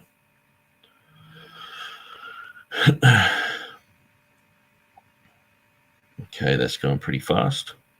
And then I'll just show you. So it's probably making me a little bit draggy at the moment. So Scrivener, Helge says Scrivener was a critical text. Sorry, Scrivener was a text critic at heart. So that may be the reason why it was natural for him to record every variant possible. That may possibly underlie the KJV's text departure from Beza. Yeah, I think he actually read into some of those things too. And when you go through my videos, you can clearly see that sometimes it's just almost completely unnecessary, and it makes you wonder what his grasp was on the Greek language, sometimes. So Doki Doki Bible Club says, hi, Nick. Helge, Colony of Cells, Valid Core, Image Bearer, and Aaron. So hi, Doki Doki, welcome out. So I've just downloaded this one. So the collector works of Erasmus. So we can go through that. And, like I said, this is to do with, Timothy and the rest of it. So, usually what I would do, I would grab all that text and put it, like I said, straight into Balabolka and just listen to it. Because sometimes you're going through stuff and it's so boring. It's like just especially a preface. It's just someone waffling on, saying this is good, that's good, whatever. And you don't really need that. But sometimes they might say something very good. So listening in audio, it's like you can have it on in the background with, half an ear open sort of thing. Then when you get into the meaty stuff, you're like, okay, let's stop that. Let's find out where we're at. And then you find yourself studying these things.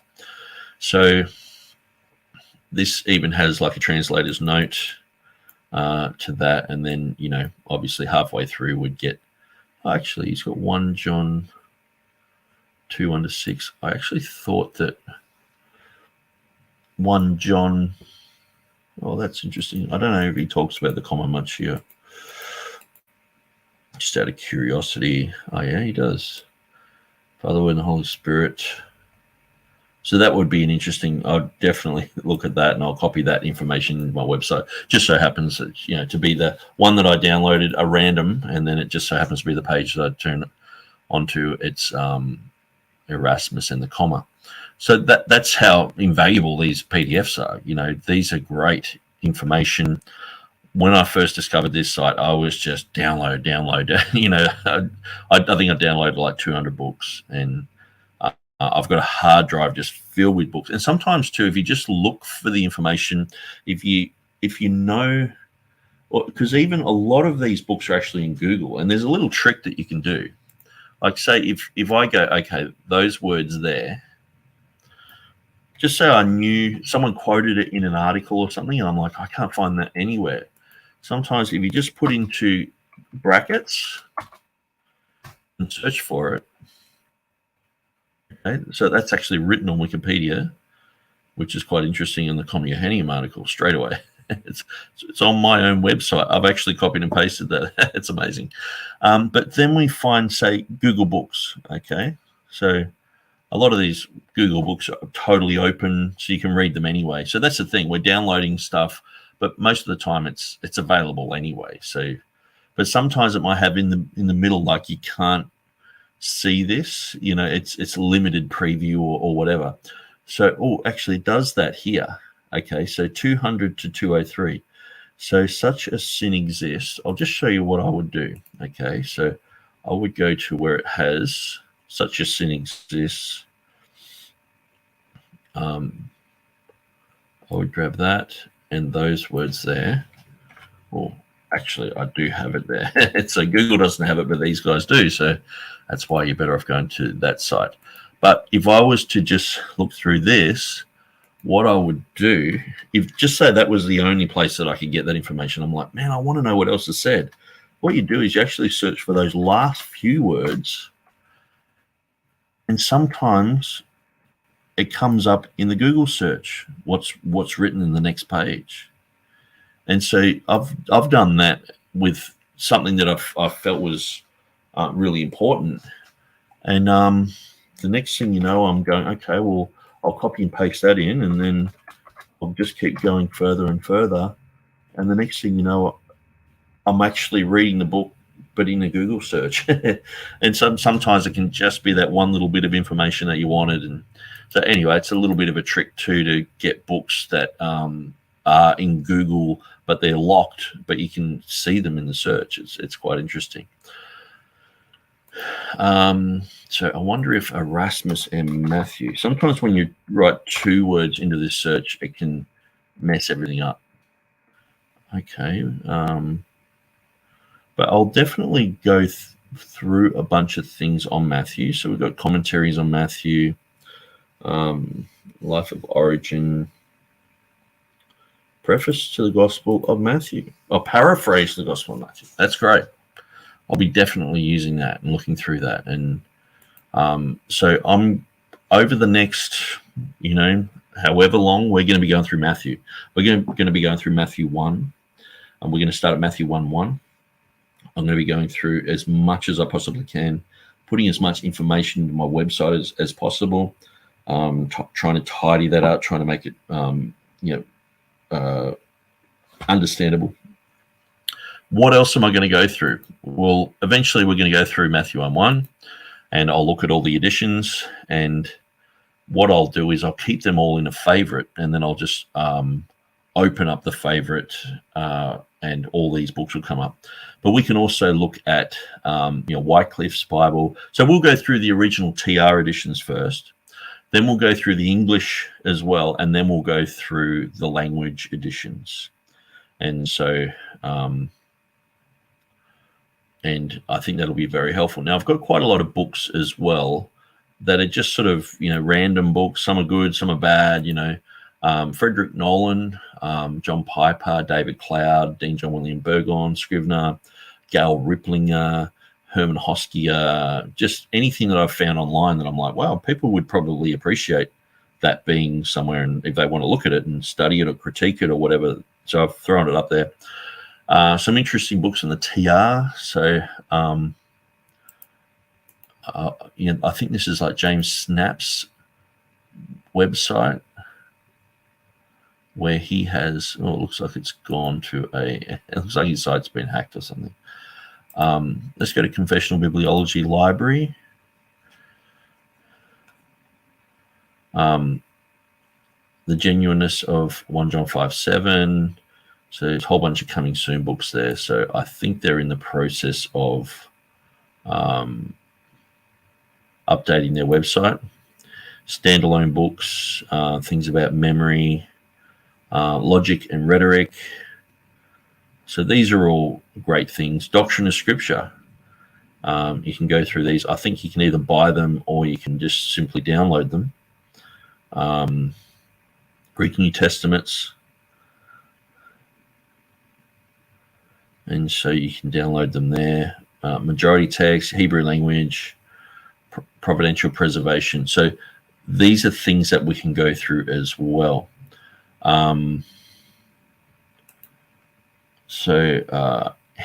Wesley Robinson said, how many of the 20-ish translatable differences of Scrivener and BZ do you hold to be significant? I'm curious, since I've heard you mention that number a few times.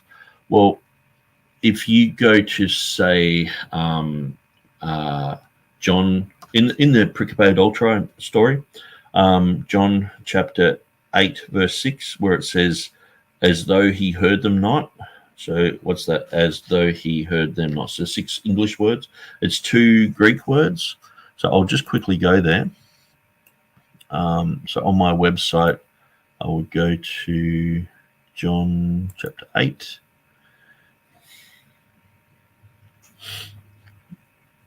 And verse 6. So in a lot of newer King James editions, it's in italics, as though he heard them not. So these are the words here. So it's me pros poimenos. Me pros poimenos. So not as though he heard them, sort of thing. Yeah, like as though he heard them, and then me, which is the strongest type of negative there. And so it is translated as though he heard them not in the King James. This is one of the rare instances in which the text of Beza in his main body of text differs from the KJV reading. So I might have pictures here. Okay, so that's in the dodecaglot of Hutta. So I'll just see what he's got here. It's quite blurry. That's terrible. I've got to get a better picture of that. But sometimes it's all that I had back 5 years ago. So he actually has the reading there. So it's the last 2 words. So that's as though he heard them not. That's Hutta. I've got Grisback. He mentions that.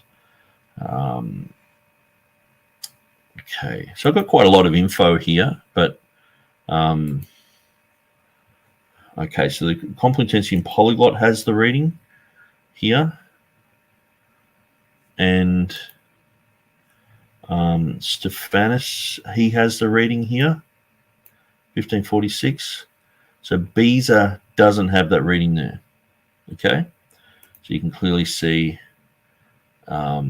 he doesn't have that reading. But he does mention it in his footnotes here, and then he talks about it. And so that's the thing here. It's not like it was unknown. He's speaking in depth about it. And so whatever he says there is his opinion about it.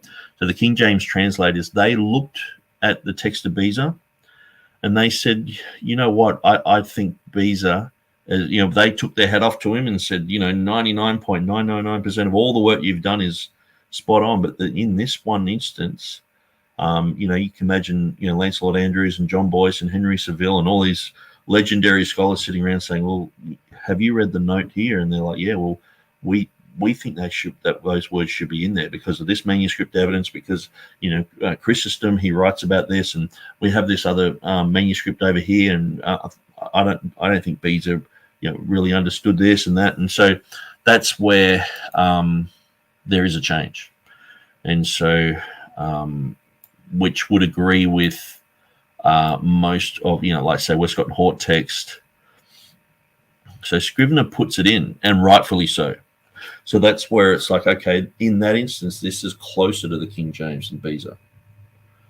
And so because the King James translators used Beza, but they also had about 20 places. So when I say there's 20 places, that's the official number that D.A. Waite said to me. And when I contacted Kirk DeVitro, I said, how many? And he said about 20. So he did his own research. Now, I didn't agree with some of his research because and maybe you don't know about it, but I'll just quickly go to just open another page here. I'll go to the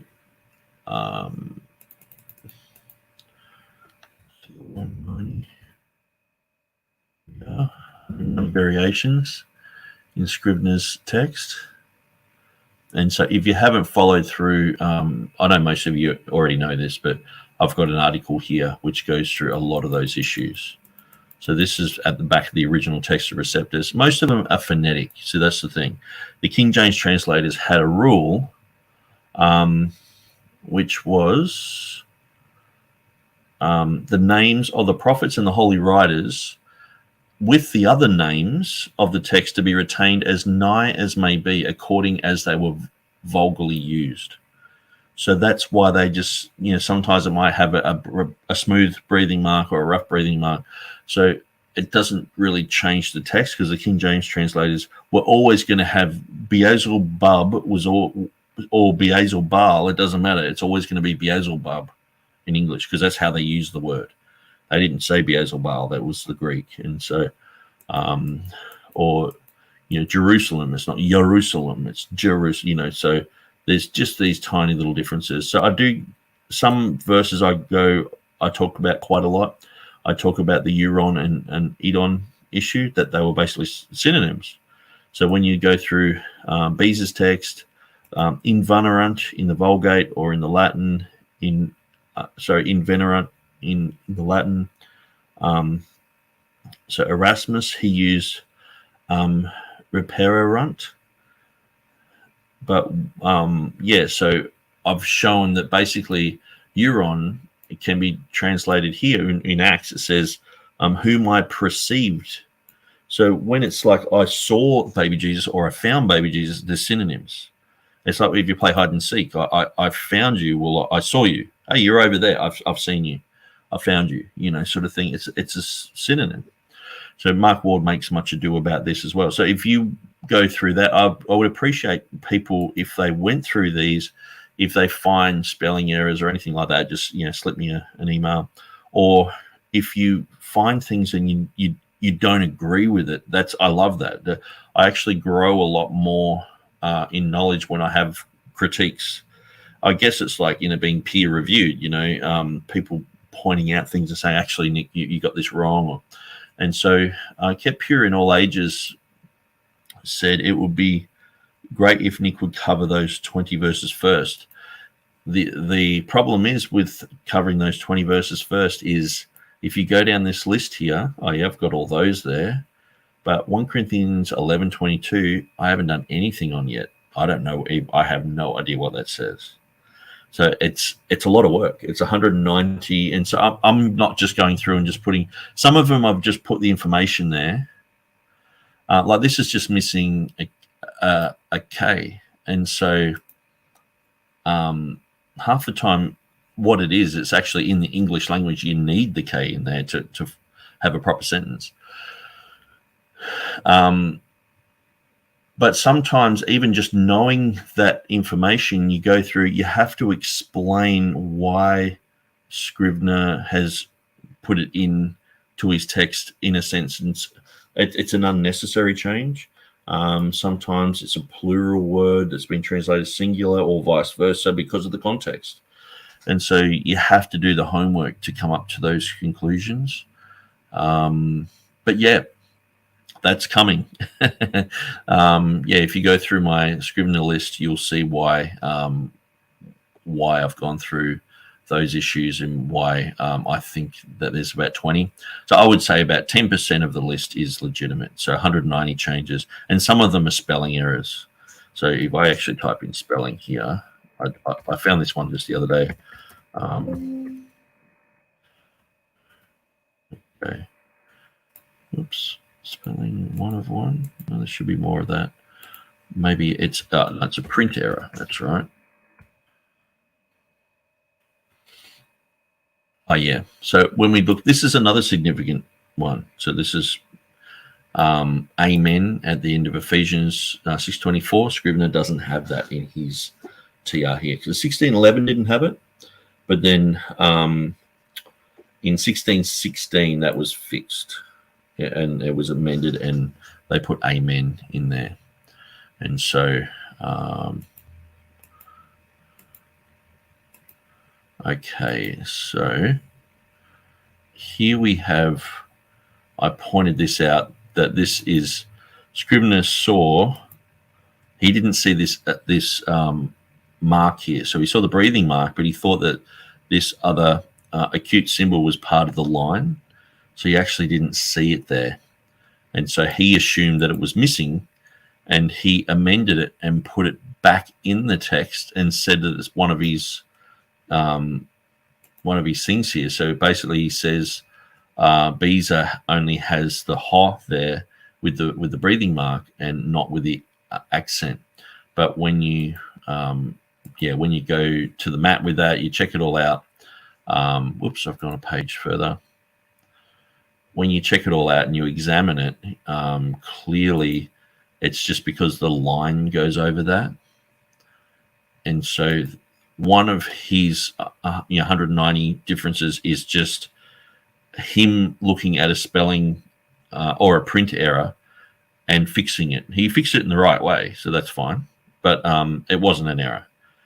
And when you look at Beza's like 1605, like it's in a different type of format. It's the 1598, but it's just in a different type of format. You can clearly see that it's got that there. So so hopefully that sort of explains a little bit. So yeah, that's the one in John. So in the King James, it has as though he heard them not, and notice it's not in italics. So they thought that was in the text in the Greek, but it's not in Beza. And so so we got, maybe start with the 9 differences mentioned in Hill. So I just so happen to have, I prepared this earlier. I've always got Hills just sitting around. Great little book. 221. I've noticed that James White plagiarizes Hills in his King James only controversy. When he's talking about Luke 2:22, if you match this up with with White, it's like he just, even the number of manuscripts and everything, he just plagiarized it. But it would have been hard to get info pre-internet. 21. Okay, so he's got Luke 2:22. So he's got editions of the Textus Receptus compared. So this wouldn't even come into the differences between Beza and the King James and Stephanus. So this would be like differences in like Erasmus and Stephanus and how they differ to the King James. So there might be the odd one here and there that match up, but definitely Luke 2:22 in Beza, it's the same as the King James, and it's the same as Scrivener. Luke 7:36, that's an issue that is only in the 1550. John 1:21, beyond Jordan, he says that it's in Beza, King James, Elzevir. Yes, Stephanus is different there. So many times it's like the differences in TR. It's like, okay, Stephanus has like these issues, but these are all cleaned up in Beza. And so, so yeah. So I guess in a way, this is a lot.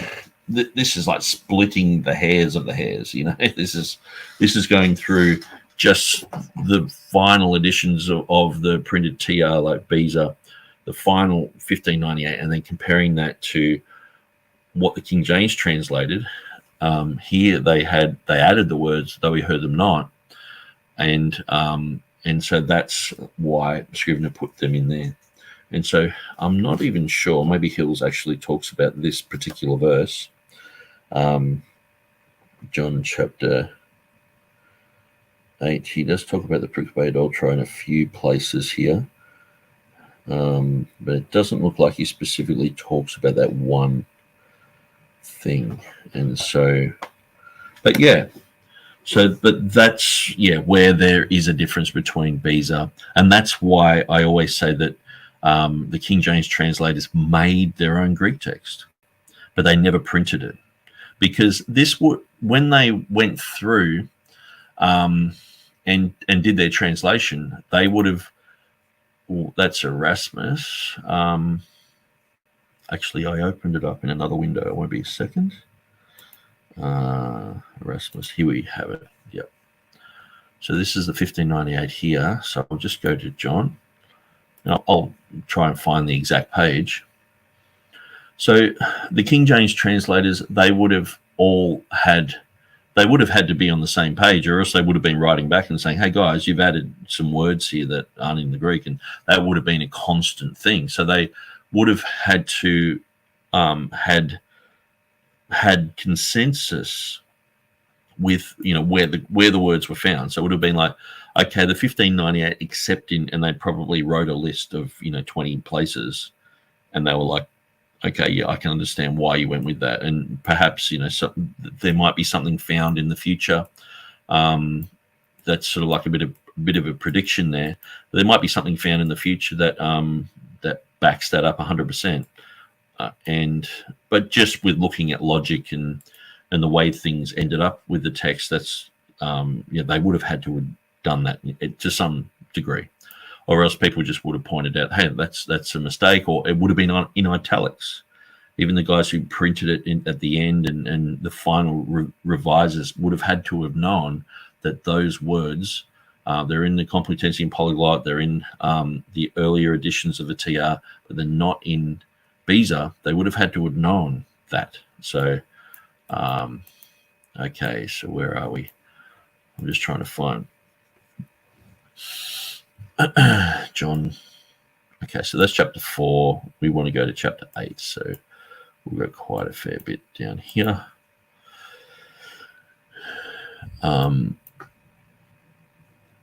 Chapter 6.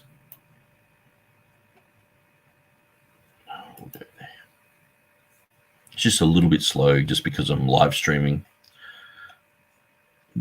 But in the meanwhile, no, I'm nearly there, I think.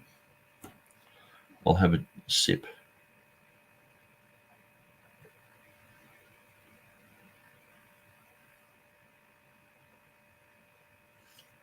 Oh, that's good.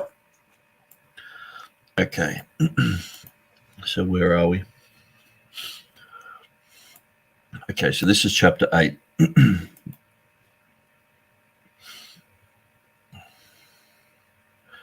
Here we are, verse 6.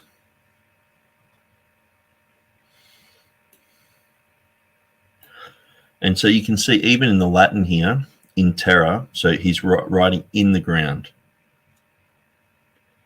And so he's writing in the ground, and he's got the footnote there. And so here in the Latin, it just has he's writing in the ground, in terra. Okay, so we'll go down the bottom here, verse 6, in terra, here we have the Greek, and then it's got the whole footnote here, and and they talk about, Beza talks about that issue.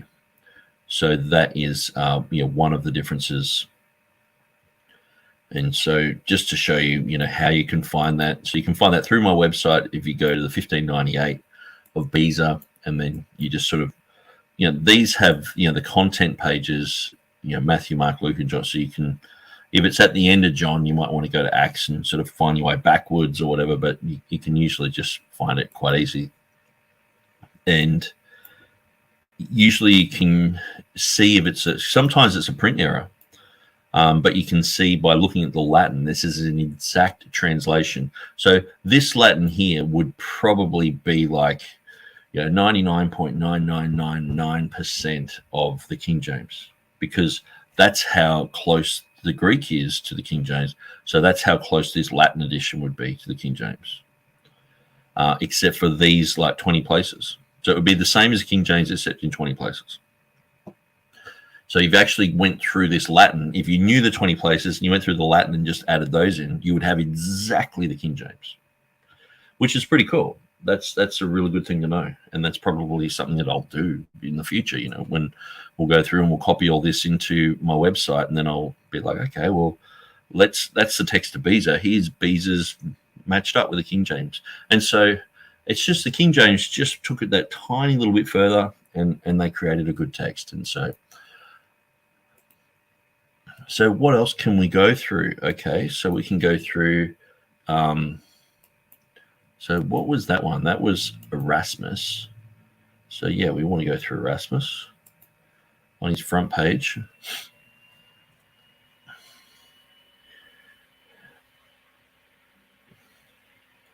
And so this would be quite interesting, even going through breathing marks and accents and different spelling, orthography, where letters are positioned in a sentence, and things like that, just to go through those things and to just check them. That will teach us a lot about the original language as well, and the original printings. So here we have Vivlos, Genesios. So Jesus, so see how he has this type of letter here.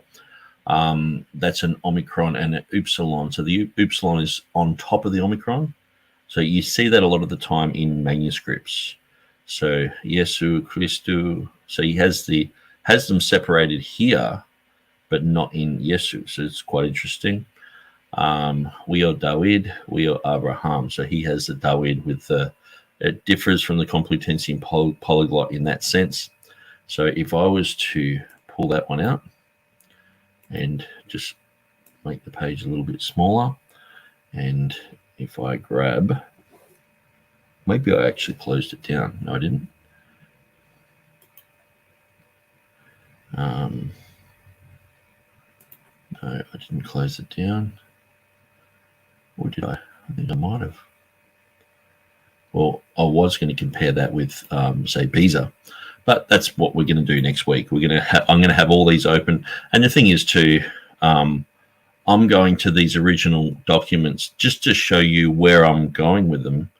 But next week, most of this material is actually just going to be on my website, because I've already got the 1598 picture here of Beza.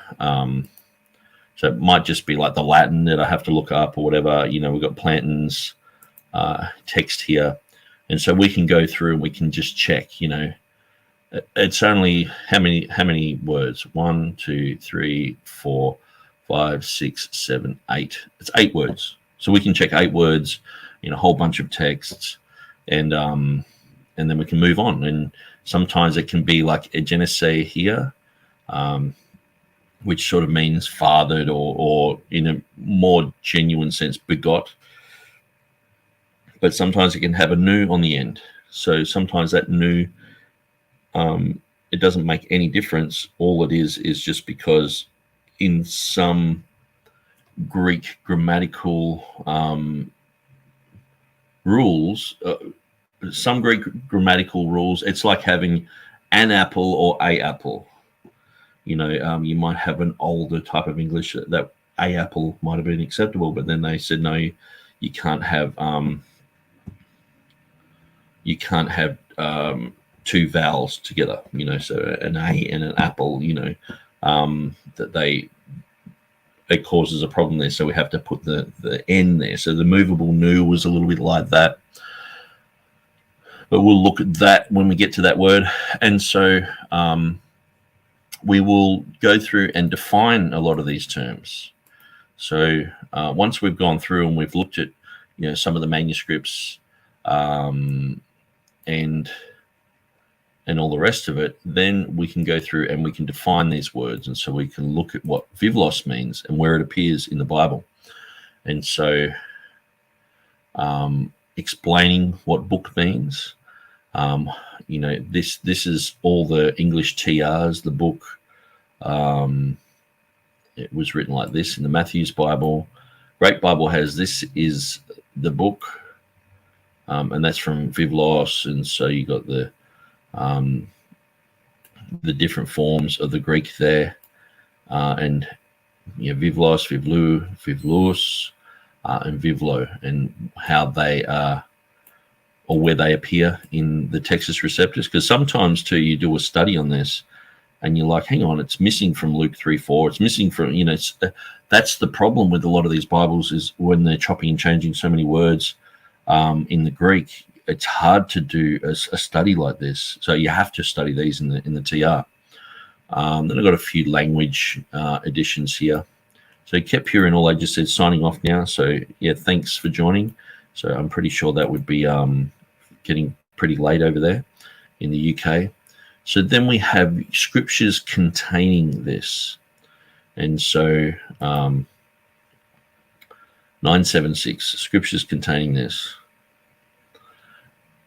So we have the book of the generation of Jesus Christ. So what I've done here, instead of just having the numbers, I've actually got them boldened and underlined, so you can just go through and see it. And what I've done too is I put the corresponding Greek word exactly as it appears in the Textus Receptus at the end, so you can see exactly which word it is. The red here means I haven't done a page on those Greek numbers, so that's something I've got to tidy up, and I'll probably tidy that up before next week. But then once I've done that, even if we ended up in Mark's, in 2 years' time or whatever, it's like, okay, well, that's already done. So, but yeah, then we can read through these and get a good understanding of what vivlos means. The book of the generation of Jesus Christ. Have you not read in the book of Moses? The book of Isaiah, the book of Psalms, the book of Psalms, book of the prophets, brought their books together, the book of life, book of life, book of life, book of life, the words of the book of this prophecy, the book of life. And so you get a good understanding of what the book is and what it means. So yeah, we'll go through that. We'll go through book. We'll go through the book of the Genesios, what that means, and Jesus Christ, the son of David, the son of Abraham. And so that's going to be the modus operandi. So what else are we going to go through as we go through this? Well,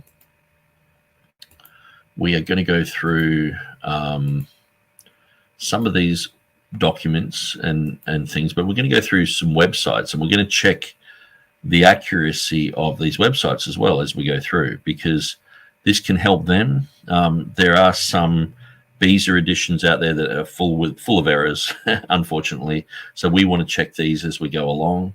So we have Textus Receptus Bibles here. If we go to an Interlinear, Matthew 1:1, so it's got my one there, and then it's got all the English Bibles way down to the Anglo-Saxon as well.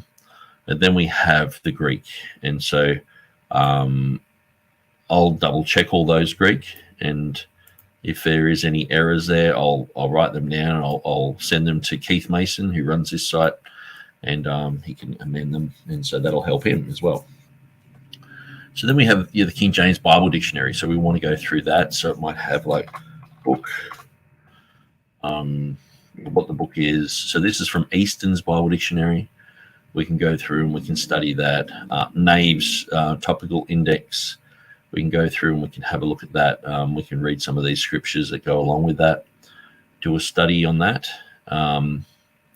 Webster's, Smith's, and a few other ways that book is used, which we probably wouldn't care that much about. And yeah, we got Webster's 1828, so we're sort of already going through that. But if we miss one, this is the page we can go to. So this is run by Keith Mason as well. So you see that Keith has a whole bunch of websites down the bottom that he links to. So he's got the 1611 Bible there as well that you can, the black letter Bible that you can go through, and he's got it written in the exact same font as it would have been written in, and with those same italics. So what we'll look also, because sometimes the amount of italics is less in the 1611. So we want to look at that issue as well, and look at the marginal notes, and look at, because oftentimes, people bring up marginal notes, they'll bring up italics, they'll bring up footnotes. In the King James, we want to look at all those as well as we go along, and we will study through those things. And so I looked up the Dean Burgon Society website, and they sort of default to a blog now, which is good, because their previous site was hard to navigate. Well, it wasn't hard to navigate, it was just a bit old school and clunky. So yeah, you've got some articles being thrown up here, the latest being August the 12th, and you can leave comments and things like that, so that's cool. So this is done by David Bennett, so I'm pretty sure he's in Australia actually. So he's written about this, so we might be able to leave comments and share this around. And so, yeah, that'll be good. I'm not sure, Isaiah 55. So I'm not sure if these are just TR issues or if they're to do with modern Bibles or whatever. But yeah, there's a bit of homework done there. Then we'll look at the Trinitarian Bible Society as well. And their site's been sort of redone, which is quite good. And we can, if they might have an article, like say if we get to, Matthew chapter 1, verse 25, it might say something like, the firstborn son, and they might have an article on that. So let's just have a quick look. So resources, articles. Okay, so Bible passages. So I'll just type in Matthew. Oops.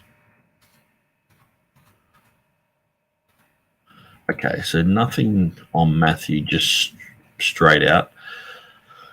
But we might be able to go through some of these articles and find where there is, where they do talk a little bit about something. So just say we were to go through, we were going through John, and it's got John 5:2-4. Then we would probably read through that, because that would explain that issue. And so as we go along, when we get to issues like that, we'll look at the Trinitarian Bible Society, and then we'll also look at this amazing page. Now, this brother's passed away now, and so we used to be in contact quite a bit, and he gave me permission to put all his info on my website, which but he has Matthew 1:25. If you click on that, it's quite easy to follow. It just has, firstborn, the KJV, and then 1611 firstborn, Geneva, and then the Tyndale. And so then he has the counterfeit versions, and where it doesn't say firstborn, it's just a son.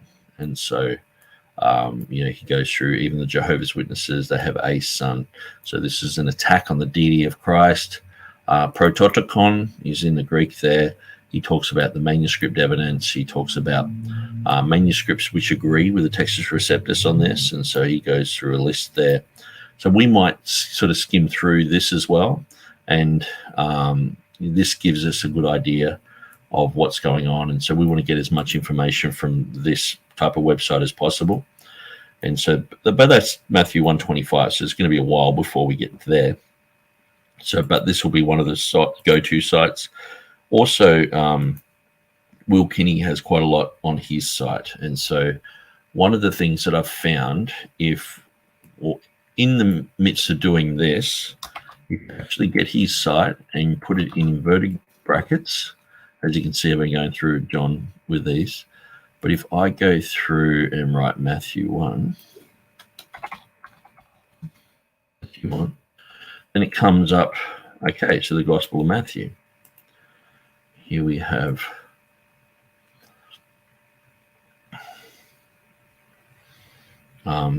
so he's going through the Gospel of Matthew, and he's mentioning Matthew 1, 7 to 10,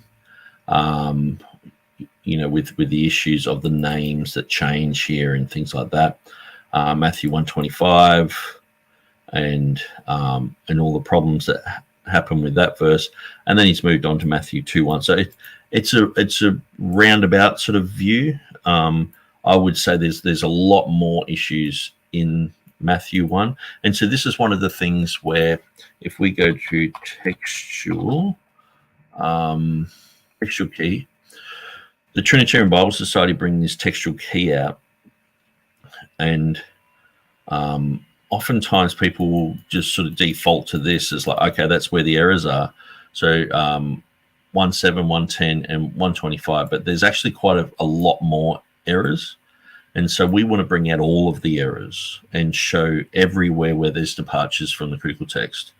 And so we want to go through all of those issues. So it's going to be quite a bit of homework. But then in the end, if someone looks up Matthew chapter 1, they're going to be able to see, there's, instead of just 3 there, major things, there's going to be 15 things there, or whatever, however many we find. There is quite a lot, actually. So,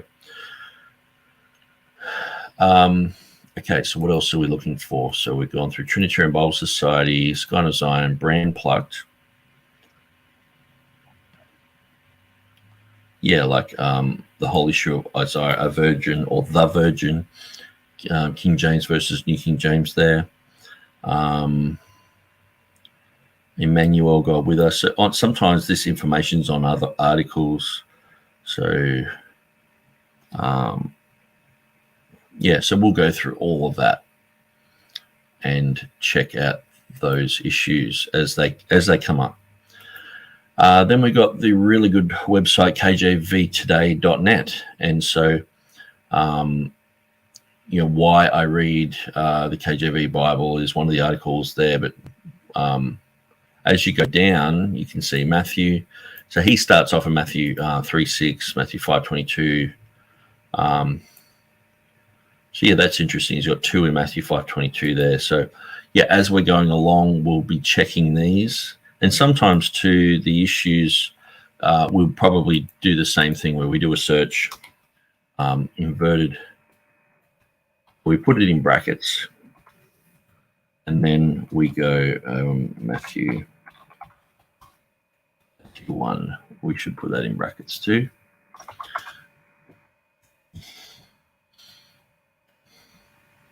Okay, well, that's my website. So Matthew 1, I know that's just in the footnotes there. So Matthew 1:25 he talks about. Then we've got Brand Plucked. So he's talking about the similar issues. So yeah, I'll go through and I'll scour through these sites and just see what they have, what they say about Matthew 1:1. Then we've got websites like the Young Textus and Reformed. I'll do the same with these. But these will be good to go through, and when we come up to issues about, like, say, Bruce Metzger saying that the genealogy is wrong in Matthew 1:1, we can look at a lot of what Taylor de Soto has said about the preservation of the Word of God, about inspiration, and we can check and see what Metzger really believed and what Dan Wallace believes, and a lot of that information is there. And so, so like when we're looking at the King James here, we see there's a little asterisk here, so it's talking about Luke 3, and then this asterisk in verse 2 is pointing to all of these verses down there, so that'll be the next time. But so it would only be Luke 2:23 that we're actually going to look at in the marginal note there, which on my website, if you go down the bottom of any page, I've got marginal notes in the 1611 authorized version, which brings you to this page. So we talk about what the marginal notes are, but then also, if you go down the bottom, King James Version marginal notes, I'm going through and building a website which is absolutely huge, or a web page, and so I've got exactly how they would appear. So you've got Genesis 1:1, and so you've got an asterisk there. So in the beginning, God created. So this is how it's written in the King James. In the beginning, God created. And then we have these notes here. And so you can go to those verses. So these are just where you can look at corresponding scriptures. Then we have across here, so this is where it's talking about the Hebrew says this, okay? And so that's why that's in bold as well. And so these ones aren't in bold, so they're not really, to do with the text or anything like that. So they're in a lighter font, but these ones here are in bold. And so, and they're also on this side of the page. So here you have both. You have that one and that one. So that's why that one is on that side and this one is on the further left. And so that gives you a bit of an understanding. And so I'll go through to Matthew, and I'll start doing that as well. So as we're going along, we're clearing up all the marginal notes, making sure exactly we know exactly where these marginal notes are. And so, with this one, I've got Matthew 1:11, but I'll definitely change that and put all this other information here. So the first one we'll be putting in is that one. And also we want to look too at these headings and things like that. And, the gospel according to St. Matthew, sometimes the saint in Matthew is, people can get their nose out of joint when it talks about saints, because of the Pope and people like that. And so where he's naming saints, but we want to look to, it's like, say, Anglicans, they don't mind calling people saints, but we just say everyone who's a Christian is a saint. That's just a general sort of term for everyone who's a born again Christian. But when we're looking at Matthew, of whether it should be called Matthew, that will be something that we look at when we're looking at the authorship of Matthew. So the gospel according to Matthew, kata Mattheon, and so we saw sometimes it's got two towels in it. Other times it just has one and a theta. So we'll be looking at those little issues. And so because, this is still part of the text, even though it's a heading. And so we want to look through that, but we also don't want to just limit that. We want to go through and look at the original Tyndale. We want to look at the original bishops in Geneva. Did Geneva have notes here? We'll read through them. And so we want to get a good picture of what they had, before the King James. And so we can build up to why the King James translators made the decisions that they did, what they were looking at, what their marginal notes were pointing to, because they wouldn't have just put up random marginal notes like the Revised Version did with, like, instead of 666, they had 616, which one manuscript had. It's just a quirky thing, but they want to put it in there. That's not what the King James translators did. They put in things to be helpful. They put in things to clear up things, to make sure that people knew that when you're reading through those issues, that in the margin it had helpful things. They're not there to put more doubt. They're not just alternative readings that they're all sitting around saying, I don't know what it says. So we want to look at those sources as well. And so, all right.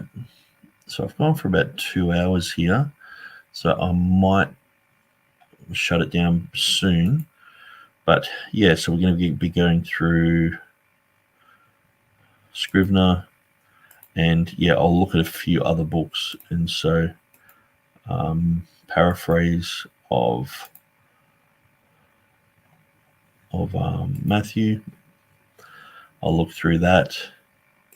And if there's anything else that, if you watch this even after the live broadcast and you're like, well, this seems like a pretty cool study, you just throw it in the chat there, and maybe you've read through something that really helped you with Matthew or with just studying. I know there's a pretty good set of rules, 8 rules of interpretation.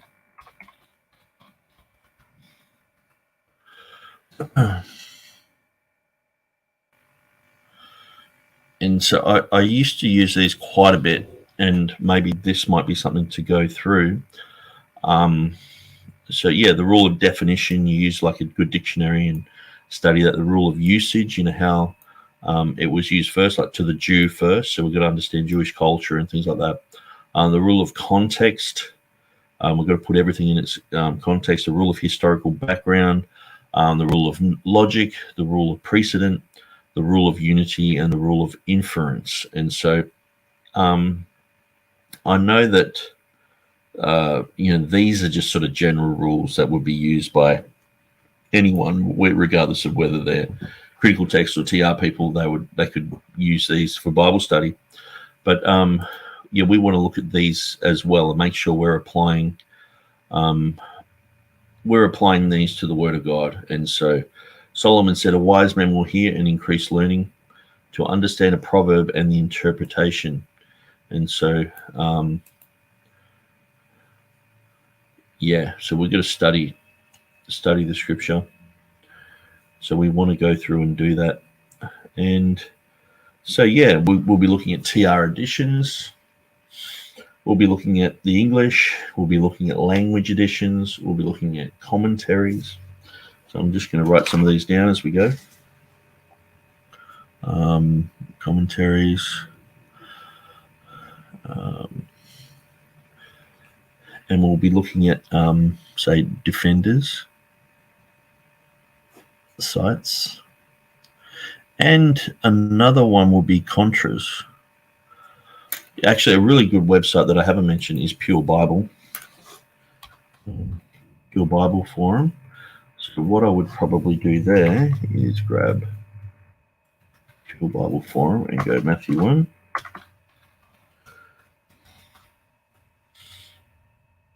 Okay, so he's got firstborn son there.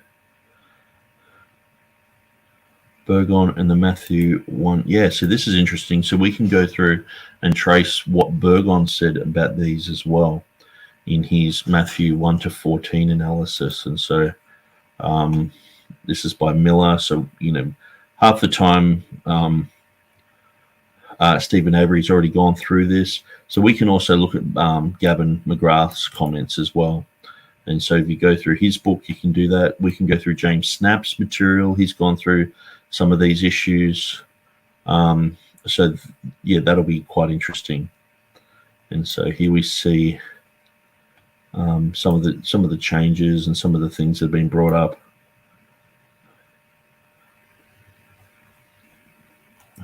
And so that would be good. So that's another, pro KJV, pro TR website that we can go through and have a look and examine things. And so I would probably go to the Net Bible as well. So the Net Bible, Matthew 1, here we go. And we'll check that out. So, yeah, it mightn't have much, or it's only got that much written. And so Constable's notes, whoever that is, the synoptic problem.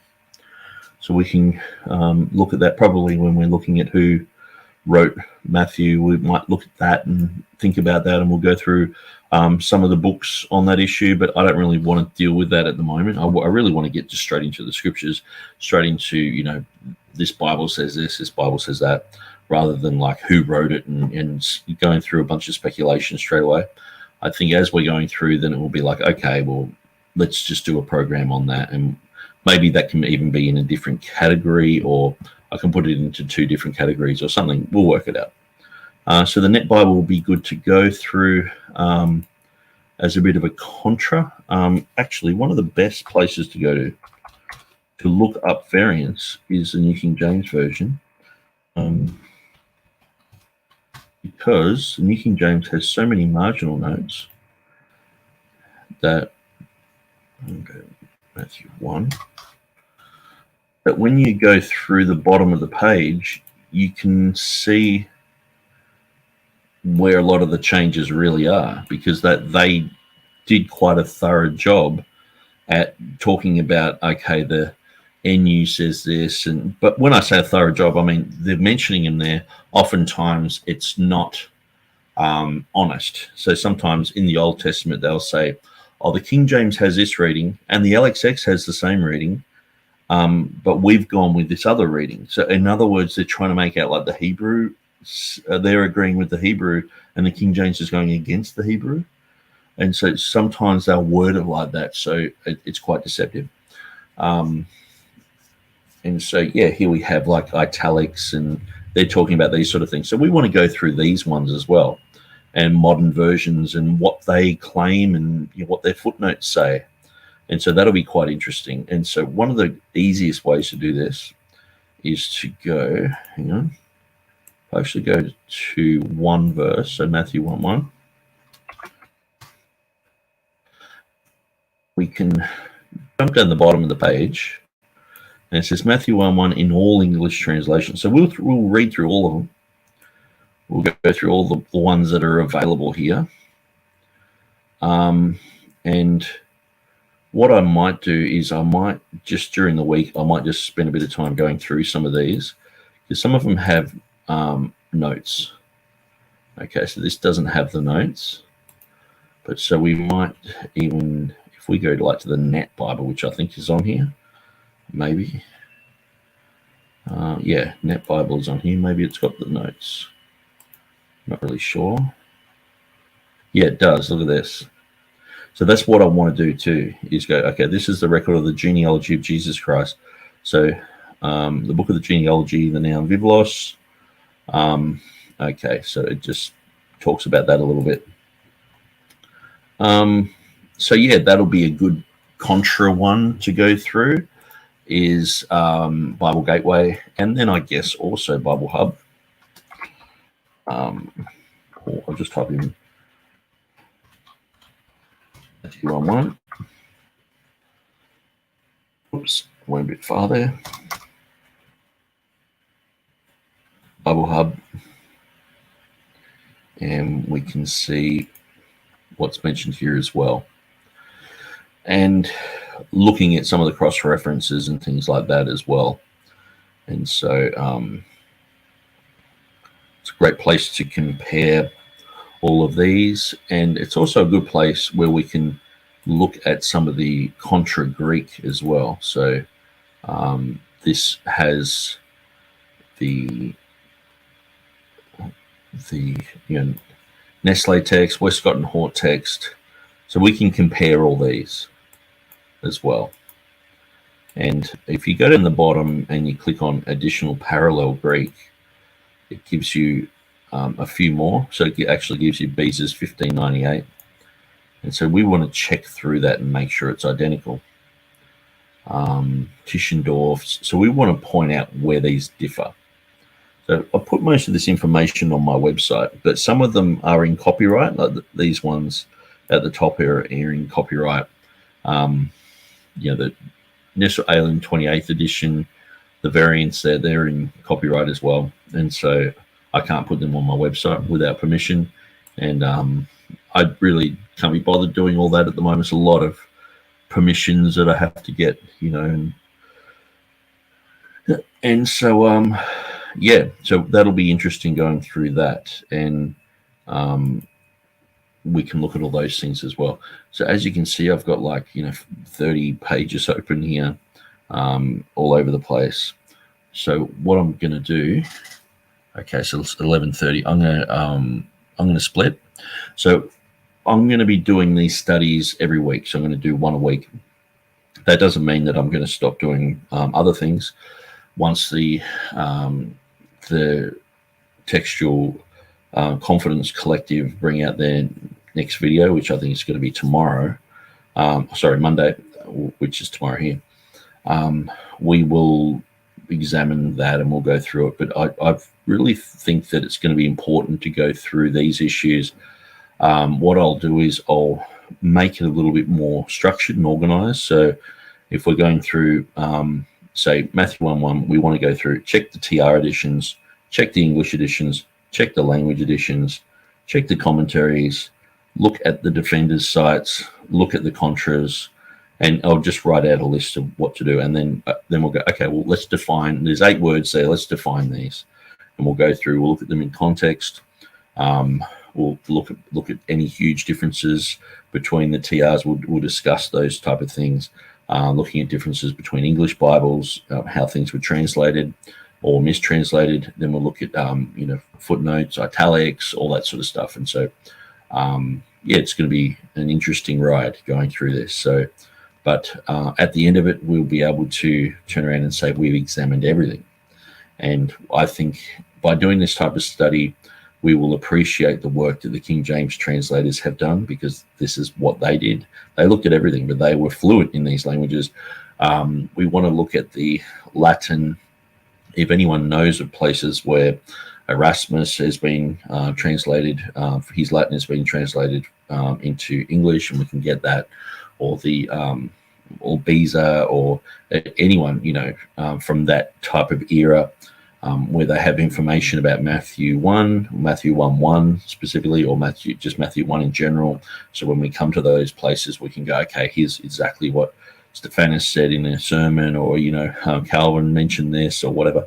That'll be great. So we're going to go through those type of things as well, and we want to come to good, logical conclusions about the Word of God. So anyway, some of you have stuck with me through till the end, so God bless you guys. I'm going to pull the pin now, and we'll see you in the next video. So I guess that'll be the Confidence Collective number 6.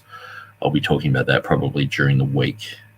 And so you might know people who want to join this type of Bible study. Send this to them. Even if they're contras, I don't mind contras being involved and showing us, oh, we think you're wrong here, wrong there. Usually it's very easy to point out where they're wrong. And where it takes a little bit of time, that's just where we need to sharpen our pencil a little bit and show them exactly, how, or show them in a more simplified form how we can defend the Word of God. And so, all right, guys, God bless you, and thanks for joining.